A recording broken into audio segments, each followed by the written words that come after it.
Chapter 1194. The Third Era, the year 2790. In the low wooden house by the lake, Tyrion was sweating profusely. The hammer in his hand and the sword on the anvil made a ping, ping, ping, ping sound. In a blacksmith shop, dwarves were carrying buckets and charcoal to and fro. Outside the house, he could vaguely hear the sound of his elder brother negotiating with the human traders. Humans were treacherous, and human traders were even more treacherous.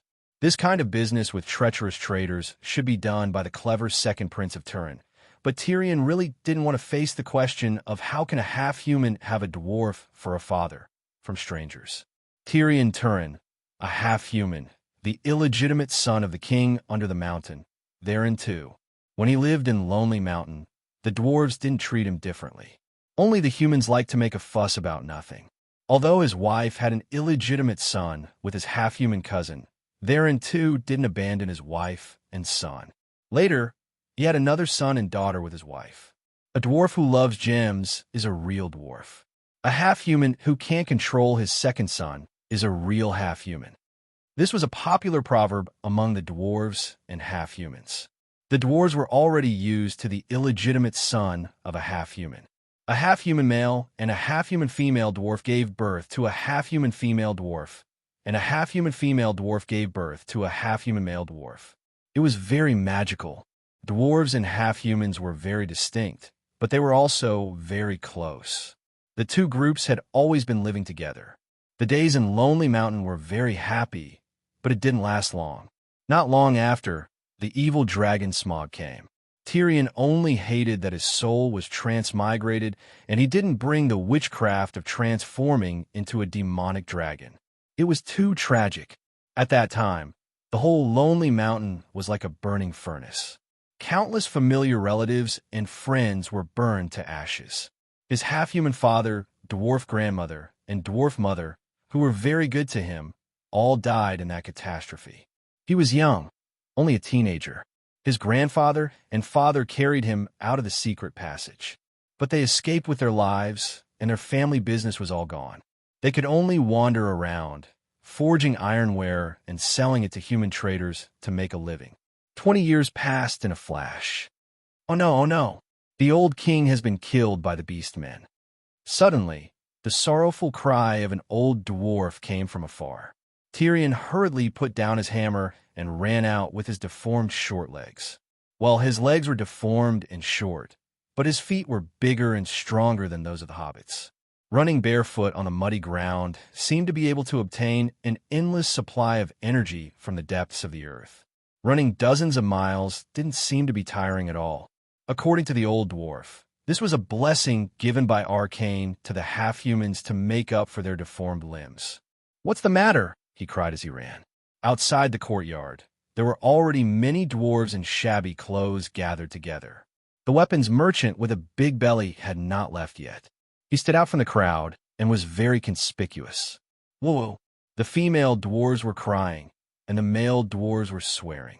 Tyrion squeezed through the crowd and saw his cheapskate father holding a white-haired head, his entire body trembling. His eldest brother, Sorin, and his third brother, Frelin, had red eyes, their faces filled with grief and anger. His younger sister, Dice, was hugging her two nephews and crying softly. He walked closer and saw that it was his grandfather's head. There was even a name carved on the face. Azogo. Who is he? Tyrion clenched his fists and roared while suppressing his anger. The Beastman King of the Misty Mountains. The dwarf, Ar, who had brought back the head of the previous king, cried. "This is a provocation." The eldest, Sorin, gritted his teeth. "No, this is not a provocation. This is a humiliation, a declaration of war." Tyrion walked to his cheapskate father. "Father, we have no choice but to go to war. But we only have so few people left, and we definitely can't win if we fight head-on. We need allies. Send a letter to Iron Hill." Saran hugged her father's head and sobbed. Back then, Aoki created 7 dwarves, so there were 7 dwarven families in total. The royal family was the long-bearded dwarf Turin and his descendants. The dwarves lived in the mines of Moria in the Misty Mountains, the place where Gandalf met the Balrog in The Lord of the Rings for thousands of years. Because the mines were too deep, the Balrog that was hiding deep underground was awakened. The Balrog that could only be used as cannon fodder in the First Era became a top-level boss in the Third Era. It defeated the entire dwarven race with its own strength. After escaping from Moria, the royal family of Turin was divided into two brothers. One was the main branch and settled in Lonely Mountain, the place where The Hobbit took place. The younger brother led the other branch and moved to Iron Hill in the east, the dwarves who came to Sauron's aid in the War of the Five Armies. But in less than a few hundred years, there were too many treasures in Lonely Mountain, and it attracted Smaug. The royal family of Turin became refugees again, which was Tyrion and his group now. Even the prince had to work as a blacksmith to support his family. Originally, with 3 generations of ancestors and grandchildren still around, 3 generations living under the same roof, it could be considered a happy and harmonious life. But the old man's madness acted up, and he only brought one servant to Moria to reclaim the old capital. His head was chopped off by the orcs, and the name of the murderer was carved on his forehead. Tyrion glanced at the weapons merchants who were watching for the sidelines and whispered, "Dad, we can send a letter to Uncle, but we can't let the Iron Hill dwarves take the lead. This is a blood feud between us, the dwarves of Lonely Mountain." He was only a half-human, so he didn't feel awkward saying this. "But we only have these few people," Selene said bitterly. Smelling the stench of the corpse, Tyrion sighed and said, "Let's bury grandfather first. We can discuss the recruitment later." 3 days later, Selene, his 3 sons, and a number of relatives and officials in The Hobbit, the 12 dwarves who accompanied Thorin in reclaiming Lonely Mountain, were all side branches of the royal family of Turin, gathered by the well in the backyard, and held a family meeting about revenge and future national policy. "Father, there are many people in the Black Barbarian land, human tribes in the wilderness, wandering dwarves and hobbits. You are the king, and you should take the people as your subjects," Tyrion said first. The main characters of the Second Era were the Númenóreans, and the main characters of the Third Era were still the Dendane people. Currently, there were only 2 kingdoms that could be considered civilized in Middle-earth, the North and the South, Arnor in the north, and Gondor in the south. Arnor was founded by Eärendil, a side branch of the Dendane royal family who survived the Great Cataclysm. Gondor blocked the gates of Mordor and was founded by Isildur and his brother. Eärendil was Isildur's father, so the 2 kingdoms shared a monarch for a long time. Arnor and Gondor, which originated from the Númenóreans, were naturally the center of human civilization. The other places were very barren. For example, the Black Barbarian land where the Turin dwarves were wandering. Just from a name, one could tell how primitive the civilization was. But in reality, the Black Barbarian land was only a few hundred kilometers away from Rohan, the nomadic people in The Lord of the Rings, and Rohan was next to Gondor. If the Black Barbarian land was so barren, one could imagine how the other places were like. We can raise the flag of the Dwarven Emperor and recruit the dwarves as our direct subjects, expanding the base of the Turin royal family. The hobbits are also very short and look like half-humans, so we can take them in as well. As for the humans, we can make them the vassals of the Dwarven Emperor and guard the borders of the Dwarven lands. Tyrion became more and more excited as he spoke, and his ugly face turned red. The dwarves beside him were confused. "We are Turin dwarves, and the barbarian dwarves are not of the same race as us," Thorin said with a frown. "The hobbits are like half-humans, but they are not half-humans. Half-humans are the cousins of dwarves, but hobbits are not," Balin mumbled.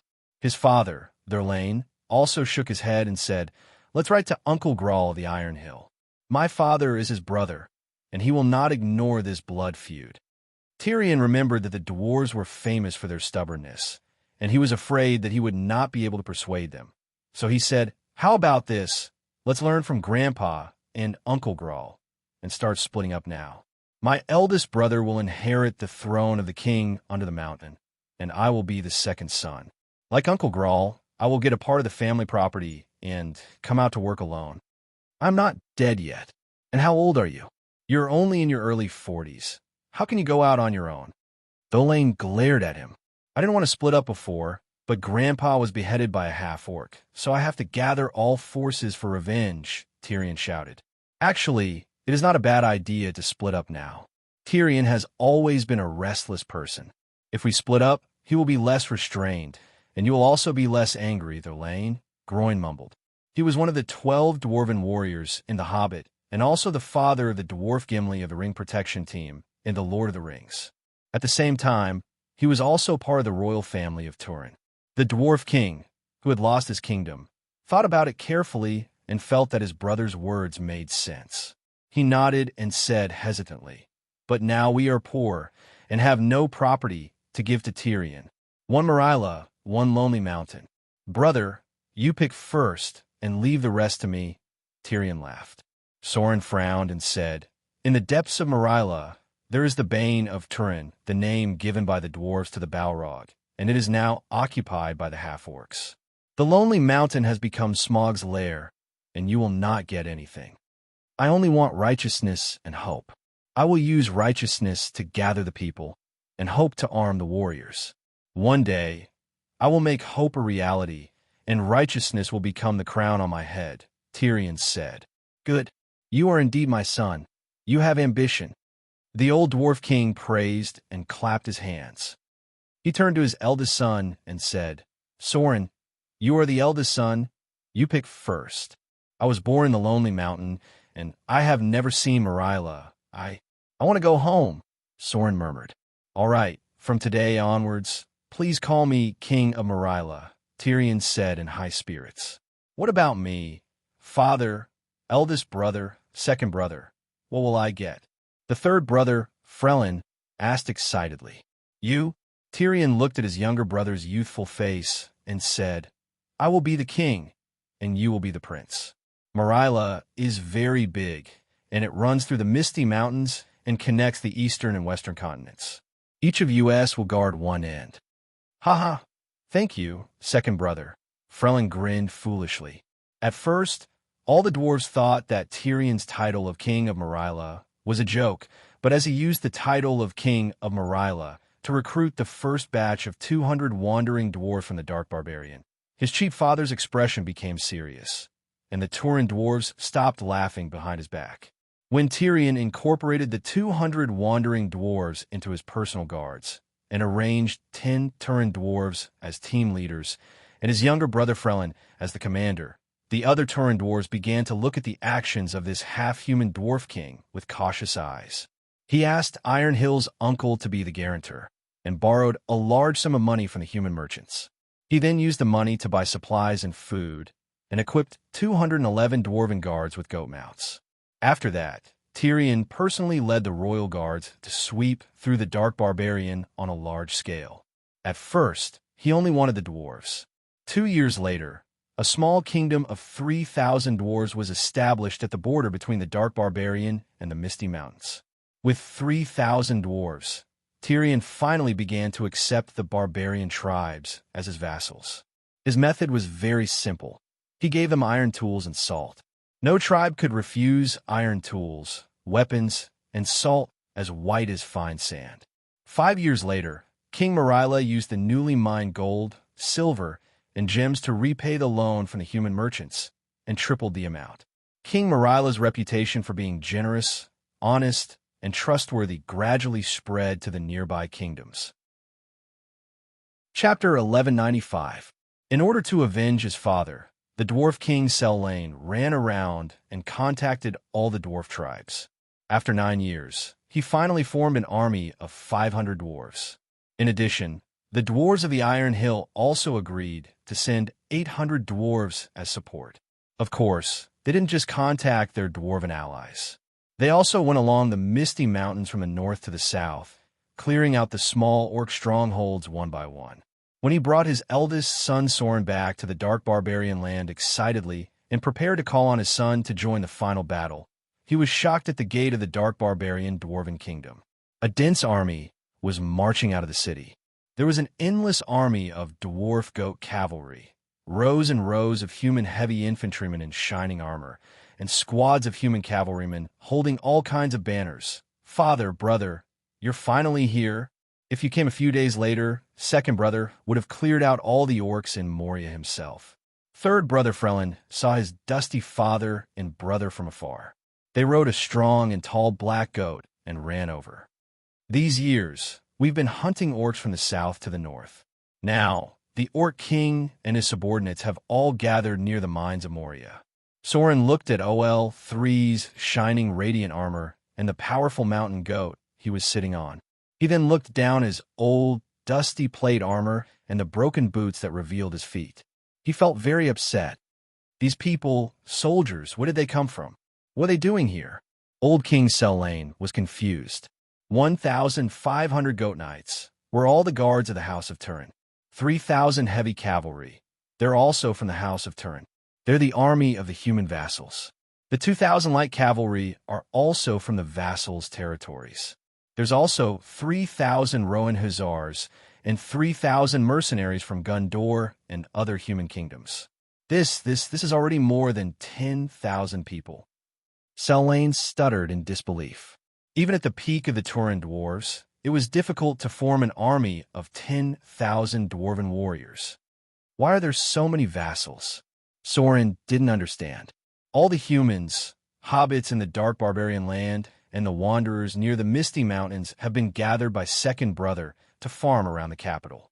There's a total of 18 earls and 24 lords, more than 100,000 people.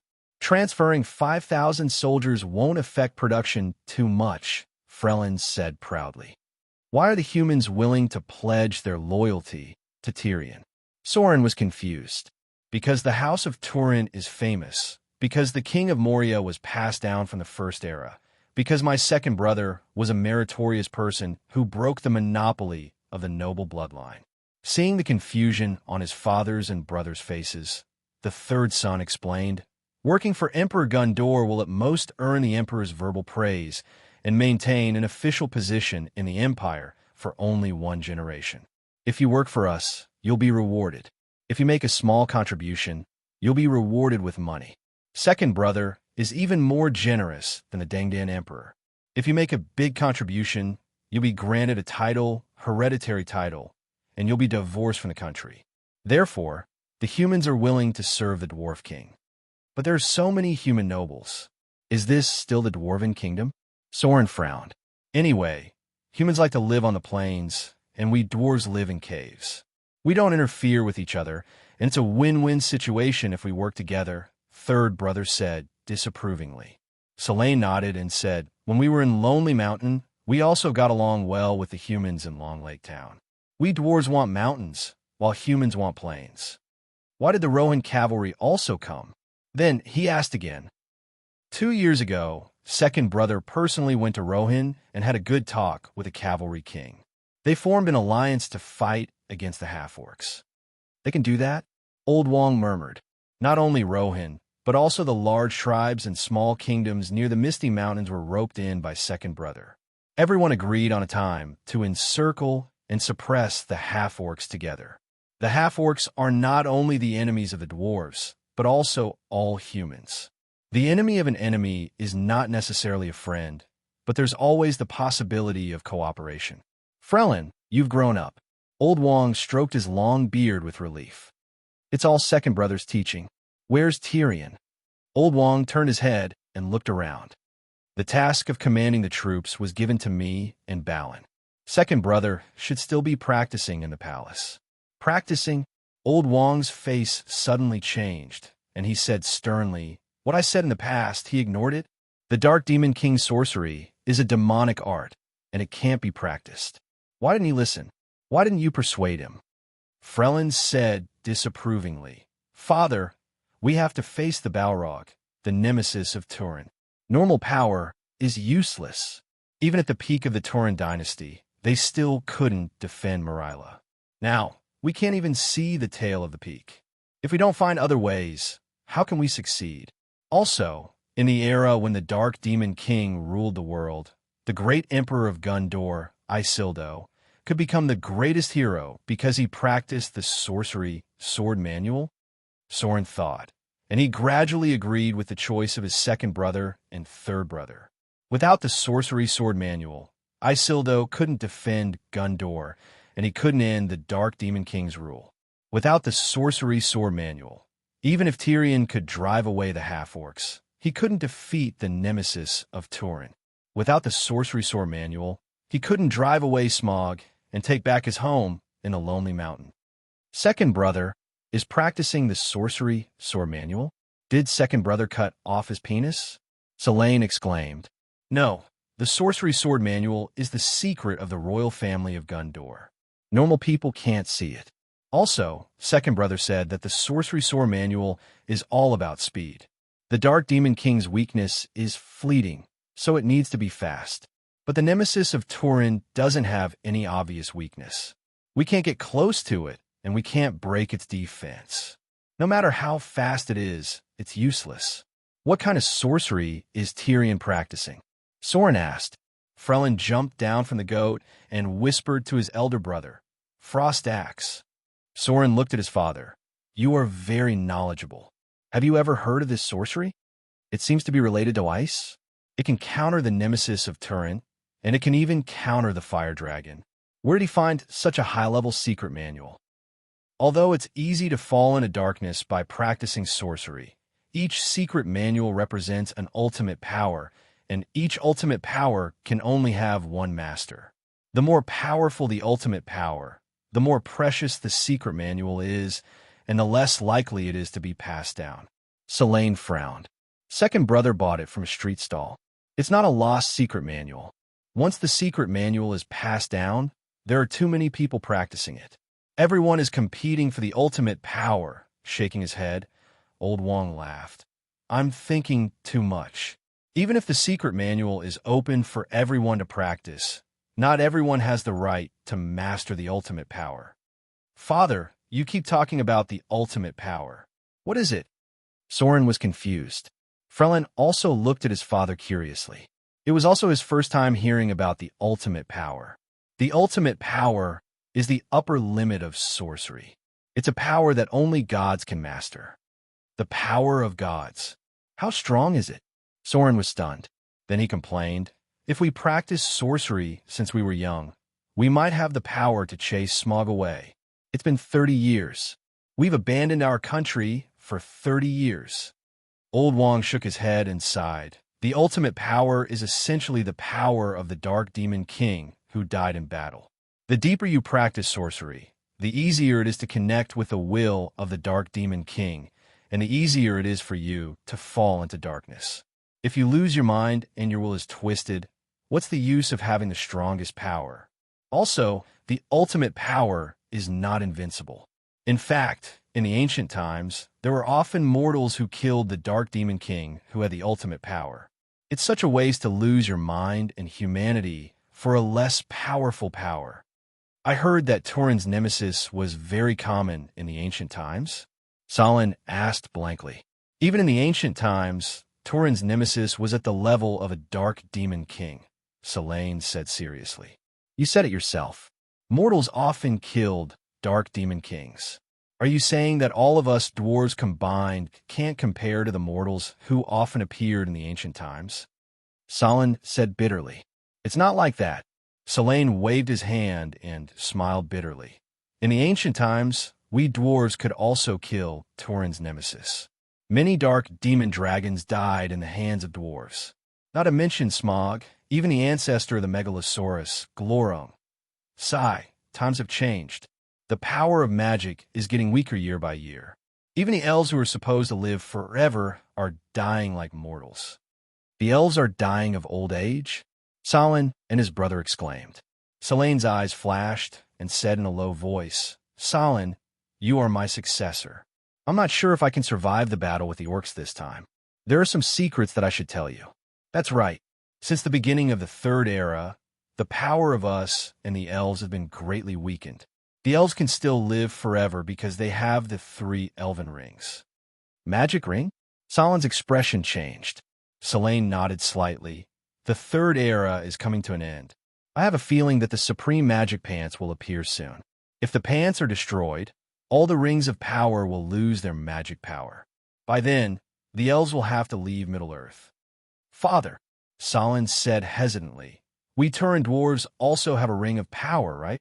You can't use it. The Dark Demon King has already returned. Selene said sternly. Salen's face flashed with disappointment and asked in a muffled voice, Father, you know so many secrets. Are you also a member of the White Path Association? Can you ask the white-robed wizard Saruman to help us fight against the demon dragon and Turin's nemesis? I'm not familiar with Saruman. During the era of Moria, the king of Turin dwarves was a temporary member of the White Path Association. After the Lonely Mountain fell, he even lost his status as an observer. The old dwarf king's expression was bleak, a king who can't even protect his own kingdom. What right does he have to protect Middle-earth? These secrets were all told to me by your grandfather. Our ancestors also knew about them. At that time, the Turin dwarves could decide the fate of the world. Father, I also want to learn the secret book of sorcery. I must take revenge on Smog. Soren gritted his teeth and said. Selene looked at the Need army and said with a determined gaze, Let's put Smog aside first. This time, we must kill the Orc King Azig and take revenge for your grandfather. Tyrion spent 9 years to prepare an army of 11,000 dwarves and humans. What did it mean in Middle-earth? In the War of the Five Armies in The Hobbit, the total number of dwarves was only 500. The number of elves and humans in Long River Town was definitely less than 500. In the Lord of the Rings' famous Battle of Helm's Deep, Rohan's army was less than 300. The number of elves was also less than that. What looked like hundreds of thousands of orcs was actually only 10,000. After that, the Battle of Whitetown was the most magnificent battle in the Lord of the Rings. It looked like there were at least 100,000 of them. No, Whitetown's guards were about 2,000 to 3,000, and Rohan's cavalry was about 6,000. The orcs that covered the plains outside the city were massacred by 6,000 cavalry, which meant that there were less than 30,000 of them. It looked like there were a lot of people in the movie, but it was all an illusion.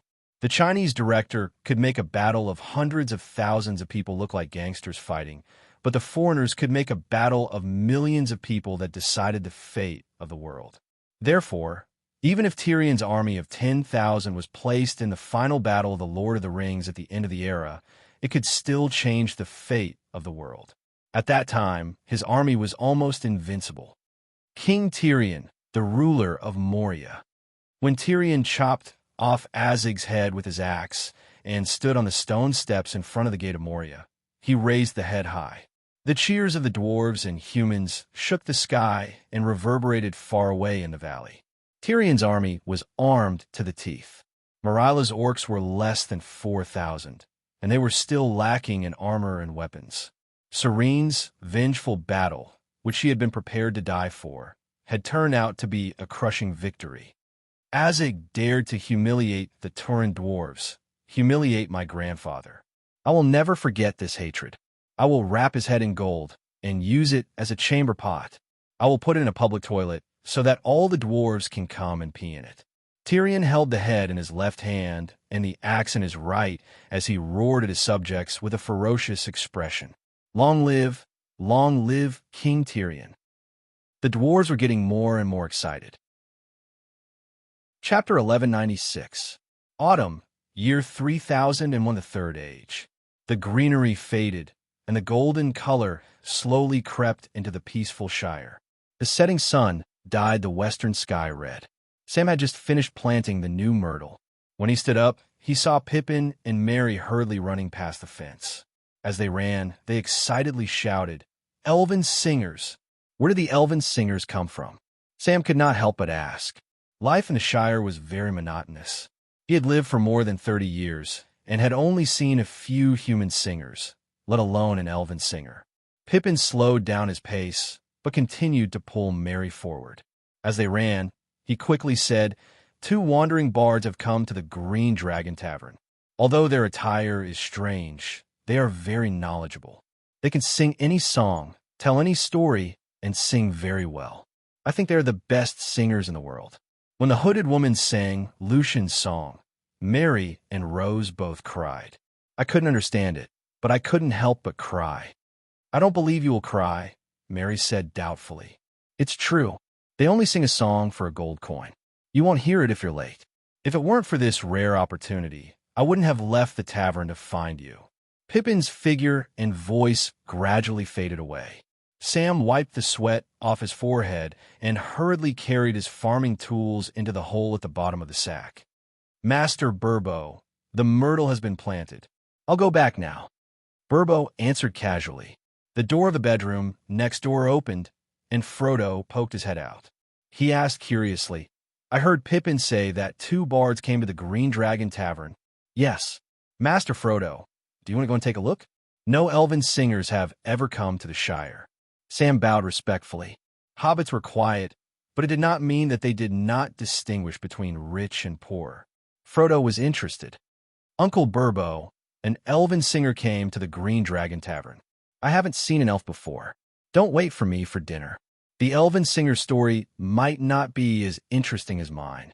Old Burbo muttered softly as he stared at an old map of the north in a daze. Meanwhile, Frodo and Sam had already run out of the outer courtyard. Although the stories of the ancient era's elves are marvelous, they are too distant from us. I want to hear the story of the Berserk Ice Axe. As soon as Sam opened the tavern door, he heard Red-Beard Hank shouting. The tavern was full of hobbits, and they were all looking at the southwest corner. The 2 bards were very conspicuous among the hobbits. One of them was a mysterious man with a hood covering his face, and the other was a tall old elf with white hair and a face full of sorrow. "Ice Axe, could it be the king of the dwarves of Moria? Tyrion?" Frodo asked excitedly. Sam said uncertainly, "Maybe." The hobbits of the Shire rarely paid attention to the outside world, but the Dwarven King was too famous. He was the most famous, legendary, and greatest dwarven hero in the past 200 years. Well, although he was a half-human, especially since he was a half-human, it made him feel more like a hobbit. The Shire had many idols, such as Master Frodo. To be honest, when Sam was a child, he used to hold a wooden axe and growl in a low voice. "Azig, your head is only fit to be my chamber pot." Or, Turin's nemesis, "I swear to the gods that one day, I'll be your nemesis." Or, "Ha ha ha, Turin's nemesis, the bloody light of the eye of Angorian that shrouds you will be my banner of victory." Or, "Smaug, my axe is thirsty for blood." Or, "There are many stories about the king of the dwarves, Tyrion." Which one do you want to hear? The hooded woman's pleasant voice pulled Sam out of his memories. "I want to hear the story of the king of the dwarves fighting against Turin's nemesis." "Did the king of the dwarves really use Azig's head as a chamber pot? Will you leak your urine?" "I want to hear about the battle of the Dragon Slayer." The tavern immediately became noisy. Many fat hobbits who were less than 90 centimeters tall slammed the table, knocked on the wine glasses, and stomped their feet. "I'll tell the story to the one who pays," the hooded woman laughed. "1 gold coin is too expensive," the fat hobbits whined. Master Frodo was rich. He threw a gold coin from afar and shouted, "Is Turin's nemesis dead or not? Did Tyrion fulfill his promise? I've heard many different stories, and the ending is different." Sam did not see what the hooded woman did, and the gold coin disappeared. Gondor's White Town was not built in a day, and Turin's nemesis was not defeated in a single battle. Starting from the Battle of Dark Creek Valley and killing Azig, Tyrion conquered Turin's nemesis 15 times in the next 150 years. 15 times. The hobbits all covered their mouths and exclaimed. Outside the east gate of Moria is the Dark Creek Valley, a fertile land. Tyrion set his capital in the valley and found a small mountain nearby as a mining area for the dwarves. After 10 years of hard work, he led the fully armed dwarves into the depths of Moria and alerted the underground demons. Boom! The hooded woman waved her hand, and a cloud of colorful smoke exploded and filled the tavern hall. A picture appeared in front of the fat hobbits. Roar! The Balrog bellowed angrily. Ah! The hobbits screamed, and their faces turned pale. Run, the demons are coming. Fat Sam grabbed Master Frodo and was about to run out of the tavern. But when he turned, the Balrog also turned. It was still in front of him, roaring ferociously. Ah! Fat Sam fell to the ground. His sister Mary pulled him and whispered, "Don't run. This is the poem of the first poet. What? Sam was confused. Look at Master Frodo. Calm down and listen carefully, Mary said. Sam glanced at Frodo. Frodo's eyes were blank, but there was a shocked expression on his face. Gradually, after calming down, Sam heard the hooded poet's voice again. He had never heard such a melodious, mellow, and emotional song. It seemed that there were also many musical instruments mixed in. When he heard the music, his mind couldn't help but picture scrolls, as if he was in the real world. It was the first time he saw the real face of Turin's nemesis. It was terrifying. It was the first time he saw the battle of the Frost Axe. It was terrifying. A 2-meter tall, half-human, and an 8-meter tall flame demon were moving back and forth on the narrow path. On both sides of them were bottomless cliffs. Sam's legs turned to jelly. Defeated, the Dwarven King's armor was shattered by the flame whip. The Frost Axe was broken. His body was char-black, and white smoke came out of his mouth. He was carried out of Moria by the defeated Dwarven warriors. I swear I will be back. The Dwarven King's resolute eyes moved Sam. The song became lively, and the picture sped up. Sam saw how the Dwarven King trained hard for 10 years. The second expedition began. The third time, the fourth time. Unlike the heroes in the other stories, the Dwarven King kept fighting. He was never discouraged and never gave up. Even most serious injuries could not shake his fighting spirit. When the Dwarven King and his brothers chopped off the flame demon's head for the 15th time, Sam's eyes were filled with tears. He felt satisfied and carefree. This is a real hero with blood and tears. Sam heard Frodo sobbing. How is it? I was right, wasn't I? Pippin said proudly. She is indeed the best bard in the world. I have never seen anyone stronger than her, Mary said excitedly. But it is a little expensive. I want to hear more. He touched the few copper coins in his pocket and looked at Frodo longingly. Frodo was indeed a master. He immediately threw out another gold coin. I want to hear the story of the dragon slaying on the lonely mountain. Sam's eyes widened. He still could not see how the gold coin was taken away. Soon, the music started. He was subconsciously immersed in the story. Master Burbo. Sam saw his employer in the music that was as clear as the flowing water of an icy spring. Although he was not younger, the expression on his face and eyes were obviously more immature. He remembered. 60 years ago, old Bilbo had experienced an unexpected but fantastic journey. So he followed the dwarves to slay the dragon in the lonely mountain. How brave! Sam exclaimed. Moria was Tyrion's capital. Thorin's kingdom was in the lonely mountain. There was not a moment when he did not want to go back to his hometown, although Moria was the real ancestral land of the Turin dwarves. But what his younger brother said made sense. If they could not even defeat Turin's nemesis, how could they defeat the demon dragon Smaug? In fact, it was hard to tell who was stronger between the demon dragon and the flame demon without fighting. But for the dwarves, Smaug could fly. If they lost the battle, they could not even escape. Tyrion lost 14 battles against the flame demon, but every time, he could escape unscathed without losing too many soldiers. Because the flame demon did not dare to chase them out of the cave and would not even stray too far from the deep pit, the dwarves could easily set up traps and narrow escape routes. When Tyrion Cold Axe Turin chopped off the flame demon's head, the Turin royal family officially started the Lonely Mountain strategy.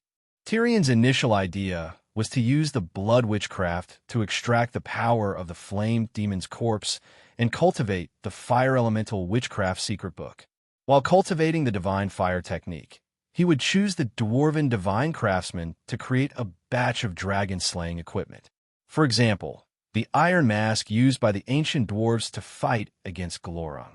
Then, he would send messengers to Long River Town to form an alliance with the humans there and provide funds to arm the humans. Finally, the dwarves would send out their troops in autumn.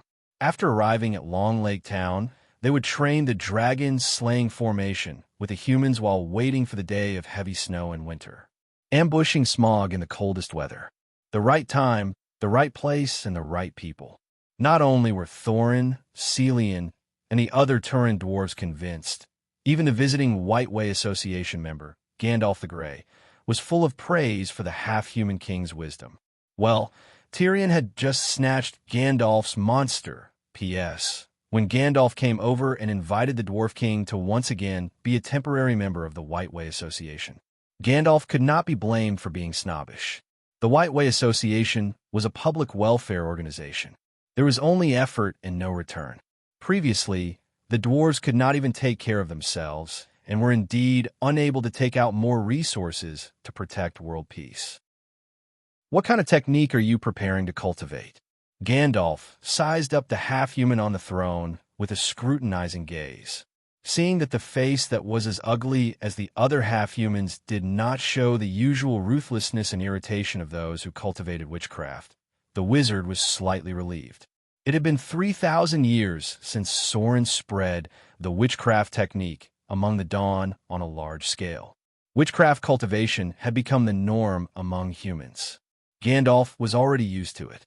All witchcraft secret books are not divided into high and low levels because the final power is almost equal. Therefore, I plan to cultivate the fiery palm that can be found on the streets, Tyrion said. Chapter 1197. The reason why the blazing palm is so widely spread is because it is related to the great enemy of the dark universe, Gandalf said meaningfully. Morgoth, the old dwarf king exclaimed. The wizard nodded lightly. The mysterious demon king in the shadows hopes that the former Morgoth will return to the world, so he distributed the secret books that represent him everywhere. The blazing palm, magic flame body, and other fire elemental spells with different names are essentially the same. They just have different names and different characteristics of fire. The ultimate achievement is to summon Morgoth's power and spirit into one's body. Not only fire elemental spells, but King Tyrion's Frosty Sky Axe is also one of Morgoth's powers. He's dead, Tyrion frowned, but his spirit lives on. I'm still far from the ultimate power, Tyrion said. I believe that. His Majesty is clear-headed and wise. There are no signs of him being shrouded by the magic shadow. I just want to remind you that the disadvantages of elemental spells outweigh the advantages. You must be very careful and not be blinded by power, Gandalf advised sincerely. Thank you for your advice. I'll remember it. Tyrion was very respectful because he knew that the other party was Maya and also the representative of Valinor. To be honest, he was even a little afraid of the old wizard. He was afraid that he would discover his identity as a transmigrator and that he would lose everything he had now. In the early years, he had hoped that his sister would come and find him or reveal some information. After all, she was the one who had sent him here, although that she was not her. But she never came. There were no traces of her existence in this world. Perhaps there were, but he did not discover it. Since he could not find his sister, he could only live his life in his current identity. Gradually, he didn't want her to disturb his happy life. He was living a good life now. He did not know if she had done something, but he did not feel isolated from this world and this identity at all. The affection between father, brother, and sister was very real. He was very touched and cherished it. On the other hand, his previous identities, Jaime and Cersei, his two fathers who were tortured in hell, had become blurry illusions. It was very unreal, like a dream from yesterday. Perhaps he didn't transmigrate, but was reincarnated. How long will it take to master the fire palm? Gandalf's voice brought Tyrion back to reality. The cultivation of martial arts is extremely slow. To achieve something, it would take at least 10 years. 30 years would be safer. Anyway, we have Marilla now. Such a big kingdom is enough for us brothers to live in. Lonely Mountain won't run away, so there's no rush. Tyrion said. Sauron, who was sitting beside him on the throne, wanted to say something but hesitated. Tyrion treated him well. Not only did he give him the title of Prince of Dark Creek Valley, but he also gave the three brothers their thrones in a row during court meetings. His father sat at the top, while the three brothers sat below. But for some reason, he missed Lonely Mountain and wanted to be the king himself. I'm afraid we'll have to hurry. Gandalf sighed and said slowly, in the past few hundred years, I've been tracking the Dark Demon King's whereabouts. Now I've confirmed that he intends to form a dark alliance with Smaug. He's in the south, and Smaug is in the north. They'll form a pincer attack on the kingdom of the good people of Middle-earth. Wasn't the Dark Demon King destroyed by Isildur at the end of the last era? When I was still an observer in the White Way Association, Saruman, King Elrond, Queen Galadriel, and you all said so. Old King Selene was shocked. We were wrong. Gandalf said bitterly. About 2,000 years ago, traces of necromancers appeared in the Aramunk region. We thought it was a ringwraith or a necromancer who practiced sorcery. But after 1,000 years, that fortress called Dugg-Urdu continued to spread death and darkness to the surrounding land, covering hundreds of miles. This is far from what an ordinary necromancer can do. So, when I rushed to investigate for the first time, the other party noticed and immediately fled. 500 years ago, the necromancer appeared in Dugg-Urdu for the second time. I suggested that the White Way Association immediately take action to eliminate the necromancer. The necromancer fled for the second time. 300 years ago, when I discovered the necromancer returning to Dugg-Urdu for the third time, I decided to take action quietly. In the end, I discovered the necromancer's true identity. It was the dark demon King Sorin. He had already recondensed his body from the darkness.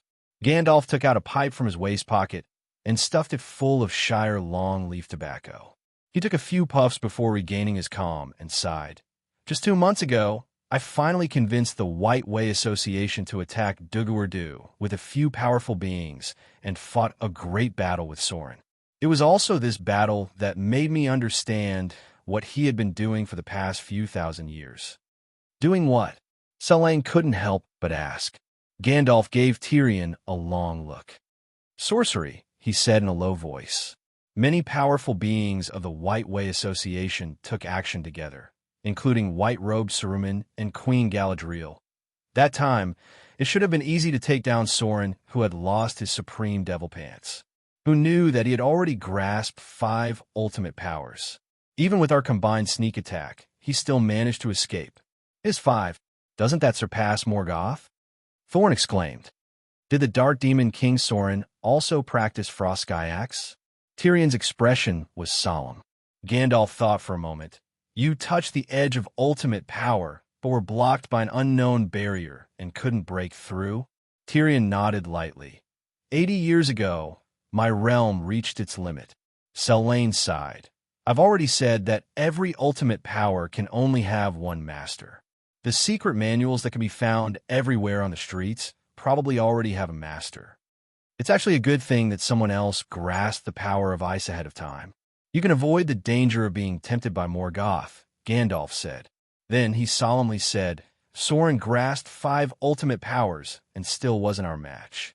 However, this made him feel a sense of danger and began to look for allies. The strongest fire dragon Smaug in the Middlelands? Tyrion frowned. He now more or less understood why the Grey Cloak Wizard looked for the dwarves. Before the Dark Alliance was formed, they had to destroy Sorin's potential allies one by one. Smaug was the #1 target. Gandalf nodded lightly and said, Smaug has rejected Sorin now, but you all know how powerful the Dark Demon King is when it comes to tempting people.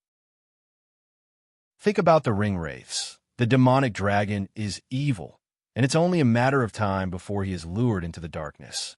That's why we have to act immediately.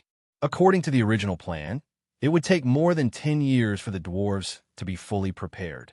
By then, the Lonely Mountain would have already become a stinky fortress for the orcs. If the demonic dragon and the orcs work together, your chances will be even slimmer. The wizard is right. Tyrion looked at the old dwarf and his 2 brothers. Then let's fight. The third brother, Frelin, shouted. Of course we have to fight. The problem is, how are we going to kill the demonic dragon? Thorin said helplessly. The old dwarf king looked at Gandalf and said in a low voice, 170 years ago, the Turin dwarves tried, but even the sharpest swords and arrows couldn't hurt the demonic dragon. Now, although my 3 sons are brave, they are still mortal. Does the great wizard have a plan? I saw the omen of the demonic dragon's death. Gandalf said mysteriously. 60 years later, in the Green Dragon Tavern, the story of dragons slaying in the Lonely Mountain was still ongoing. Gandalf, that old wizard, is crazy. He actually asked us to hire a hobbit as a burglar. Frodo was angry and embarrassed when he saw the dwarves mocking his uncle in the hole at the bottom of the bag.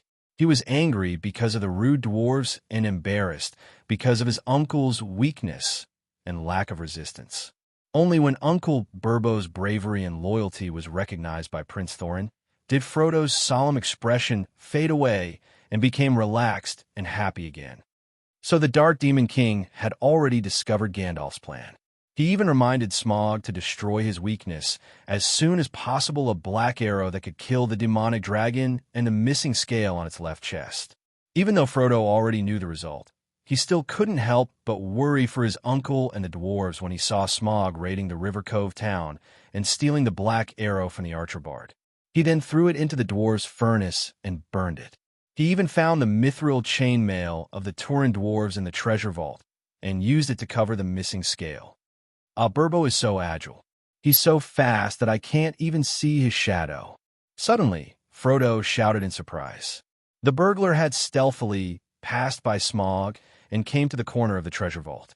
He then took the melted black iron ingot and put it into his pocket. Even when the demonic dragon woke up and flew into a rage, it didn't notice the burglar that was close to it. Wow, Master Bilbo is so good at hiding. He's so good at hiding. Sam was shocked. Master Bilbo's face mask is so disgusting, Pippin murmured. That water towel is a little strange. Hey, Big Strider, why are you here? Mary found herself suddenly covered by a thick and tall shadow. She turned around and saw a human man with shoulder-length black hair and an unshaven beard. He was a human who lived near Bree. She didn't know when he came here. Because he was so big, the hobbits in the Shire called him Big Strider. At this moment, Big Strider was no longer lazy and dispirited. The fierce expression on his face made the little hobbit a little scared. What's wrong? Mary asked in a low voice. Big Strider lowered his head and looked at her. His expression softened a little, but his eyes were still as sharp as a sword. He stared at the hooded singer who had become agitated. With the help of Gandalf the Grey, the dwarves reforged the black iron that had the magic power to kill the dragon. This time, it wasn't a black arrow, but a black sword. It was a thick, black two-handed sword. The black arrow was originally more than 2 meters long. Long live Tirion! Long live Thorin! Long live Bilbo! The hobbits cheered excitedly. Thorin risked his life to lift Smaug's mithril chainmail. Tirion flew up and stabbed the dragon's left chest with his black sword. Wonderful! In the tavern, the hobbits were more satisfied than ever. When we go back, I'm going to ask my mother to sew me a water towel like Bilbo's. I want it to be golden too, Pippin said excitedly. I want one too, Sam murmured. Who are you? How do you know so much about it? Sam looked up and saw Big Strider striding in front of the hooded singer. His expression was cold, and his right hand was even on the hilt of his sword. The dull elf holding the harp saw Big Strider's right hand, and a glimmer of light seemed to appear in her indifferent eyes. The Ring of Farragon. Big Strider frowned and said, You know it? Who are you? I'm the world's #1 singer. The one beside me is the #2 singer and also my servant. If you want to know who he is, it's simple. Take out a gold coin and order the song, The World's #2 Singer. Chapter 1198. Big Strider threw a gold coin to the hooded man. Then, sad music started playing. Everyone was immersed in the sad song of Prince Nodo. It's an ancient elf. Big Strider was shocked. Is there still a Prince Nodo in the Middle Land? When the song ended, the hooded man said faintly, Isn't the most honorable and powerful elf queen an ancient elf princess? Even your servant is a prince of the Norder elves. Who are you? Big Man Boo asked with a serious expression. I'm the mysterious man, the observer and singer of stories in the human world. Big Strider, the hooded man smiled and said, We are fated to meet. Oh no, I'm fated to meet the owner of Balin's ring. I've met him more than 10 times. Big Strider looked down at the ring on his finger and asked, How many of my ancestors have you met? I can sing Balahin's ring for you, the mysterious man said. So, Big Strider took out another gold coin. So many of Turin's nemesis. What kind of war is this? The scene played in everyone's mind with the music was just a small part of the Battle of Sudden Fire. Balahin led his people to form a human wall in front of Morgoth's army to cover the retreat of the king of Nargothr. But even though it was just a battle, there were more than one or two fire demons. However, the nemesis of Turin was blocked by hundreds of humans. Is it the nemesis of Turin that got stronger or the humans that got weaker? The Hobbit was confused. I didn't know that Balahin's ring had such a glorious history. Big Strider was shocked when he saw the Elf King give the ring to Balahin. Then, he saw Balahin use the ring to ask Balahin to fulfill his oath. In the end, the Elf King died on Demon Wolf Island. He only got a few words about the ring of Balahin from Lord Elrond, because there were many details that even Elrond did not know. Elrond was Baron's great-grandson. When the music stopped, the hobbits started to sob. They were touched by the bravery of Balahin and Balahin, but they also felt sorry for the brave Balahin. Seeing Balin crying over Ferrigan's body, they could not help but shed tears as well. Big Strider went back and asked the bartender for a glass of ale. He lit his pipe and, like the other hobbits, let himself wander in the singer's story and the ancient and true emotions brought by it. At midnight, the hobbits were tired and hungry. Most importantly, their pockets were empty and they had no money to buy songs. Only then did they reluctantly leave. Mysterious number 1 singer. Will you still be here tomorrow? I'll bring more money tomorrow. Frodo kept looking back as he walked. The hooded man smiled, but said nothing. After the crowd dispersed, the tavern owner came over to ask if he wanted to book a room and generously said that he would give the next day's breakfast for free. Big Boo pushed the fat hobbit aside and said in a deep voice, "Recently, there have been many spies of the Dark Demon King approaching the Shire." The hooded man glanced out the window and vaguely saw Chong Chong's figure flash by. Sigh. Every Demon Lord spy near Charles has been eliminated. Even a fool would understand that there's a problem here. Danny sighed. Well, the bard was Danny with the second son of the Fëanor family. The third era was coming to an end, and this era's calamity was different from the previous ones. Elves and magic had completely retired from the stage of history, and the world would undergo an unobservable but very intense change. Danny felt that the first, second, and third eras could be combined into one era. At such an important moment, she could not bear the loneliness and went to the Shire to wander. Are you also here to inquire about the news? Big Strider looked serious. Do you think I still need to inquire? Big Strider was silent for a while and sighed. You know everything, so you don't need to inquire or test. But why are you here? For you. Me? Big Strider was confused. You have also heard the song of Balin and Lucian before. How do you feel? Big Boo was stunned for a while before he mumbled. It's very delicate, very real, and very touching. It's even better than Lucian's song that I've heard before. Why is it so good? Danny asked again. Because. Big Strider frowned. Because it's delicate, because it's real, and because it touches people's hearts. Because I watched your two ancestors go through life and death together, hand in hand, and the lovers finally get married. I even interviewed them. So, my poems are delicate, real, and touching.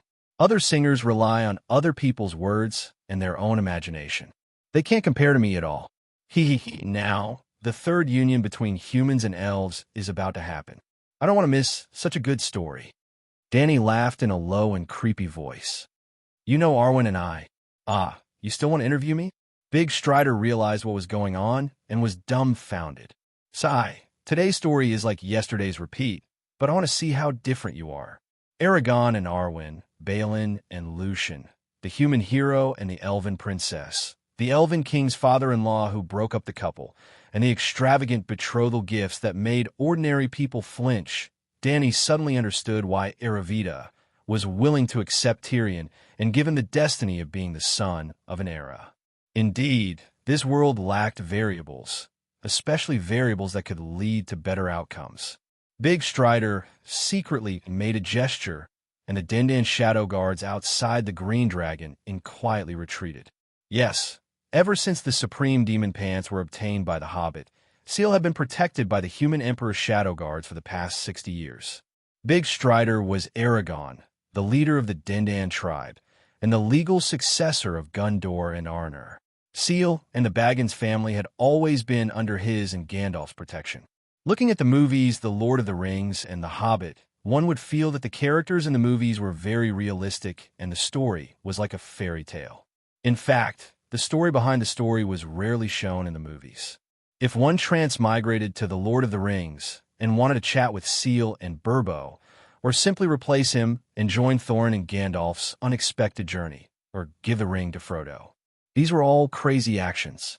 Bilbo and Frodo's position in The Lord of the Rings was similar to Tang Sanzang's position in The Journey to the West. If one said that one was stronger than Tang Sanzang and wanted to replace him to go to the West to retrieve the Buddhist scriptures, would Tathagata agree? Today was Bilbo's 111th birthday. Seal held a grand birthday party, and even his old friend Gandalf rushed over to congratulate him.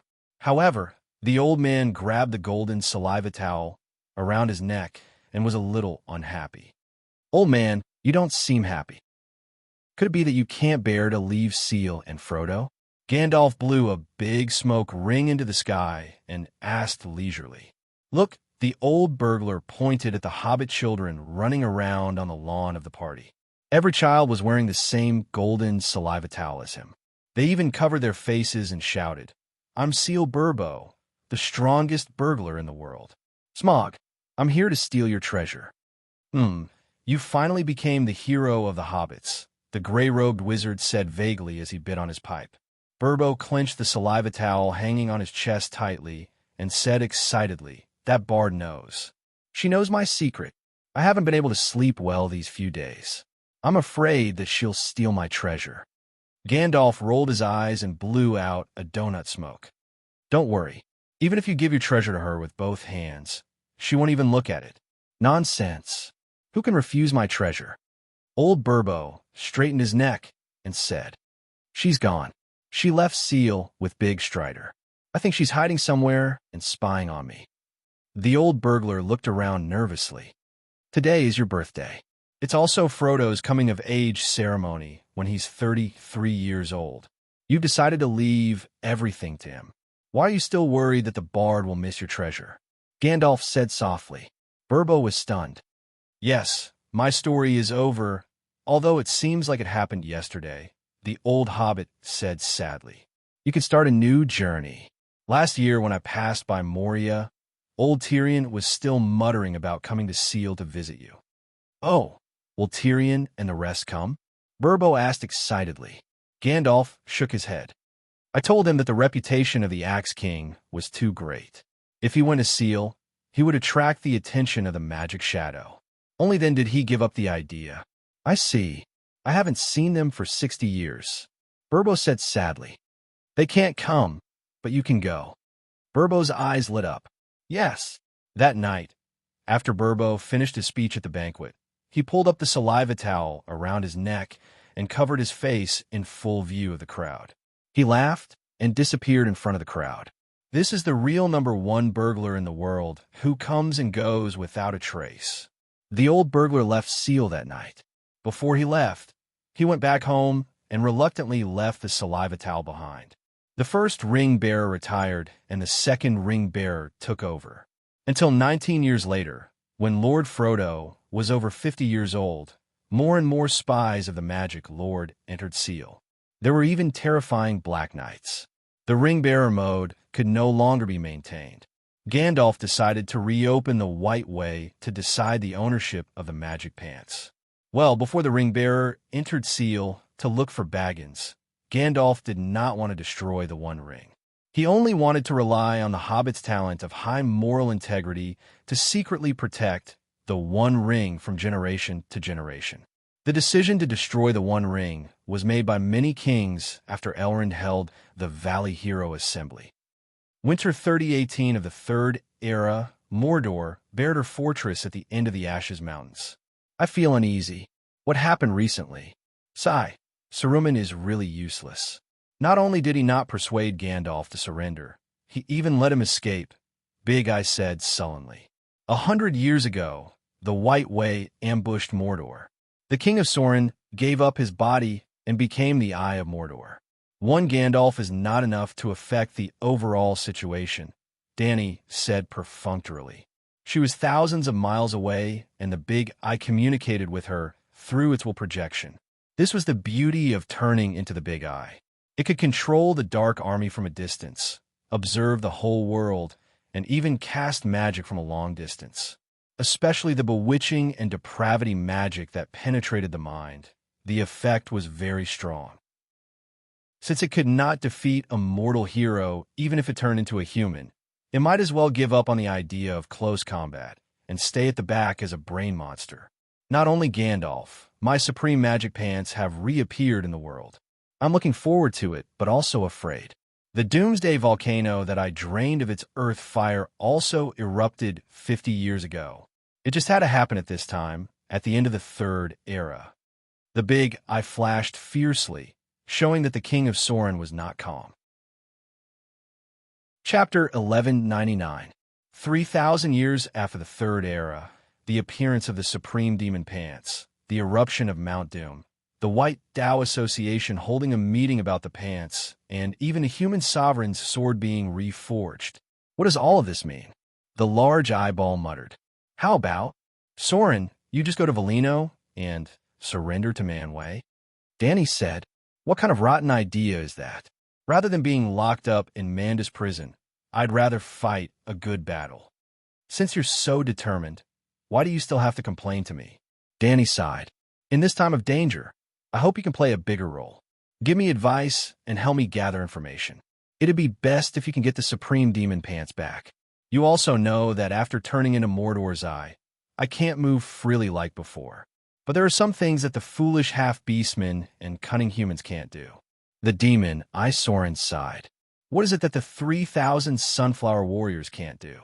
How did you lose the Supreme Demon Pants? The Sunflower Warriors are strong and loyal to me. But once they see the Supreme Demon Pants, their rationality and loyalty will be overshadowed by greed. But you won't. I believe you won't be greedy for my pants, the demon eye said. Dany pursed her lips and rejected. Even you can't sense the location of the pants. How can I find them? Help me lead the Sunflower Warriors. Once someone puts on my pants, I'll be able to determine their approximate location. Then, you can lead the Sunflower Warriors to search for them, the demon eye said. Dany thought for a moment and said, how about this? You can choose another Sunflower commander, and I'll help you secretly keep an eye on him. That works too. Then, the demon eye said, I plan to drain the Earth's fire energy again, and then summon ice to turn Mordor into a kingdom of ice. What do you think? Sorin King, you've already broken the dimensional wall and forced the author to change the ending. Dany praised. I just want to live.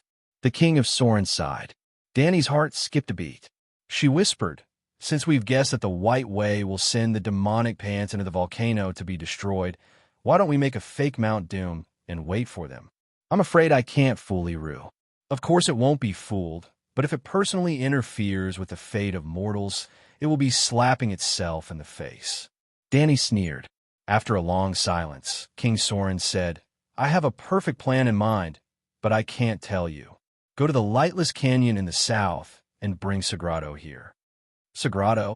Dany's expression changed. What are you doing?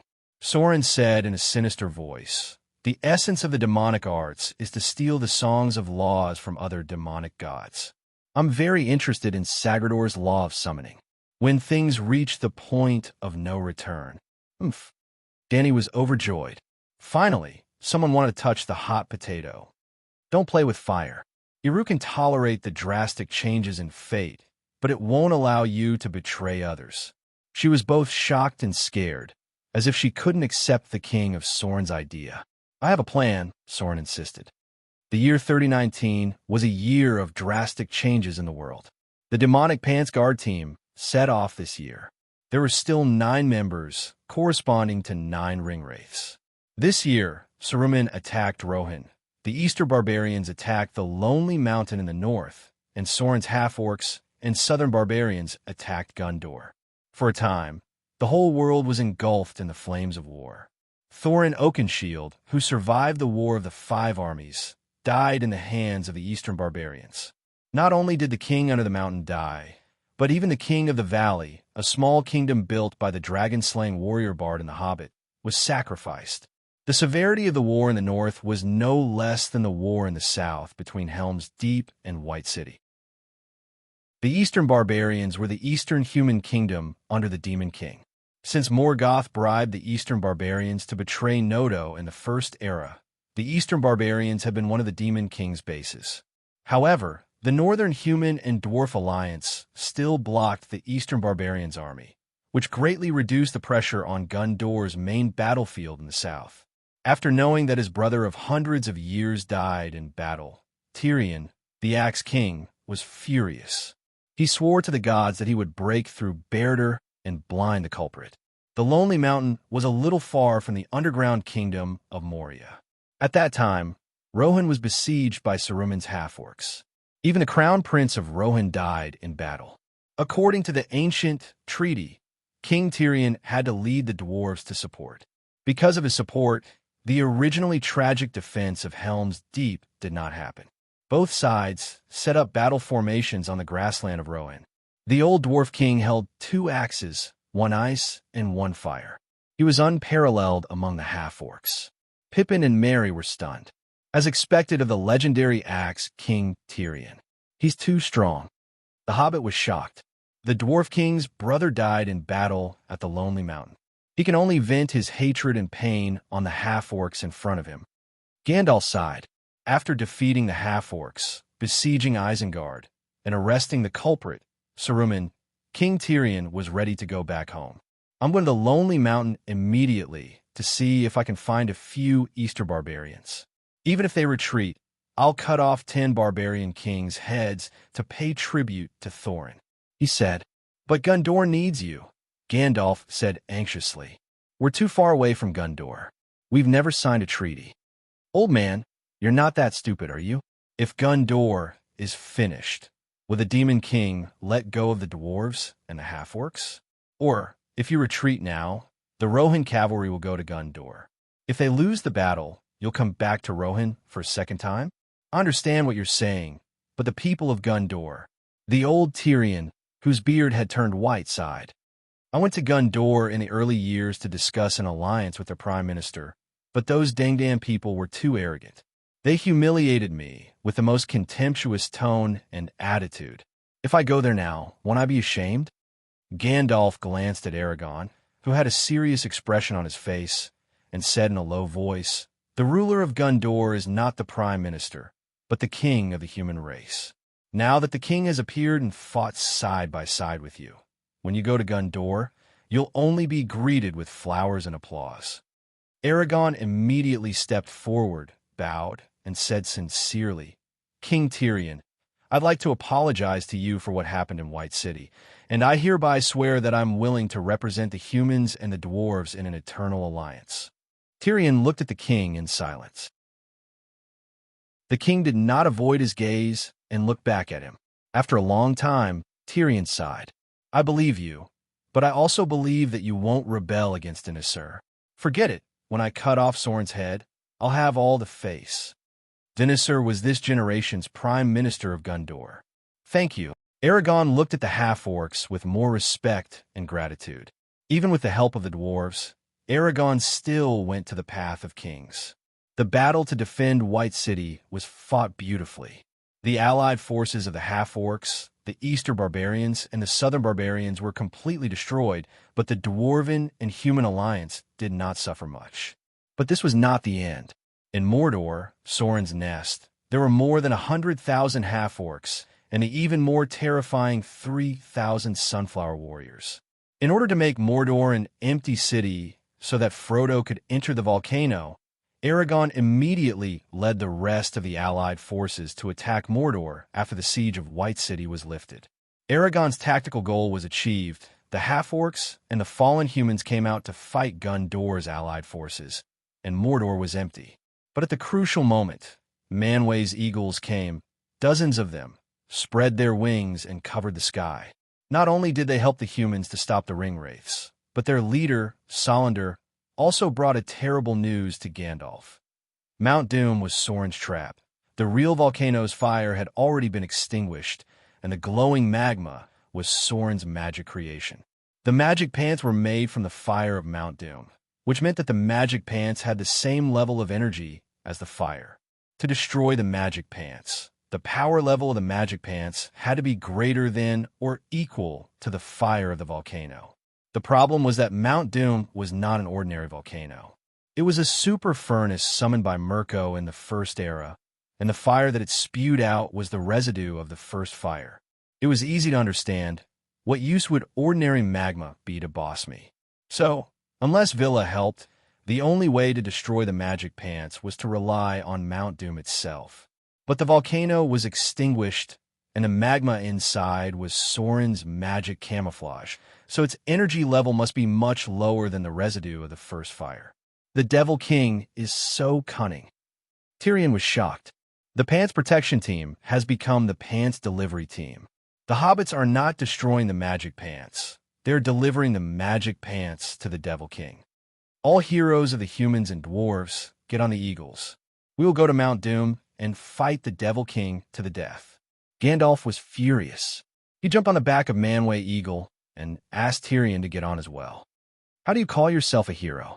Tyrion asked. Gandalf gritted his teeth and said, those who practice sorcery and are close to ultimate power, get on. I practice the art of the dragon and elephant. Kimpa of the Ring Protection Team shouted. I don't practice sorcery, but my archery skills are extraordinary. I can support from afar. The Elven Prince did not want to be left behind. I'll go too. Aragorn also jumped on the back of the eagle. You don't practice sorcery, so stay and command the army, Tyrion kindly suggested.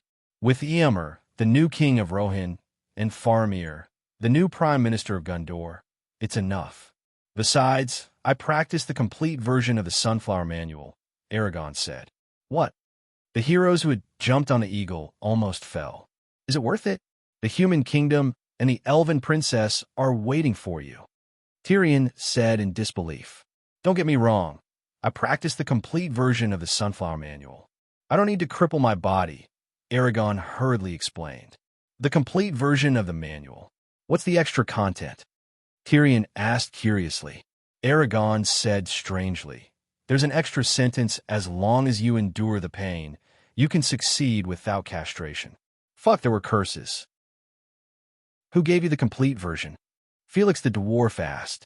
He was Tyrion's nephew. A mysterious bard said it was a reward for me, Aragorn said in a complicated tone. Ha ha, my magic pants are finally back. No, it shouldn't be like this. The Devil King's laughter and Frodo's desperate cry could be heard from afar. Soren died. Zorando the giant eagle first spat out a bolt of lightning at the giant eyeball. Then Tyrion raised both of his hands.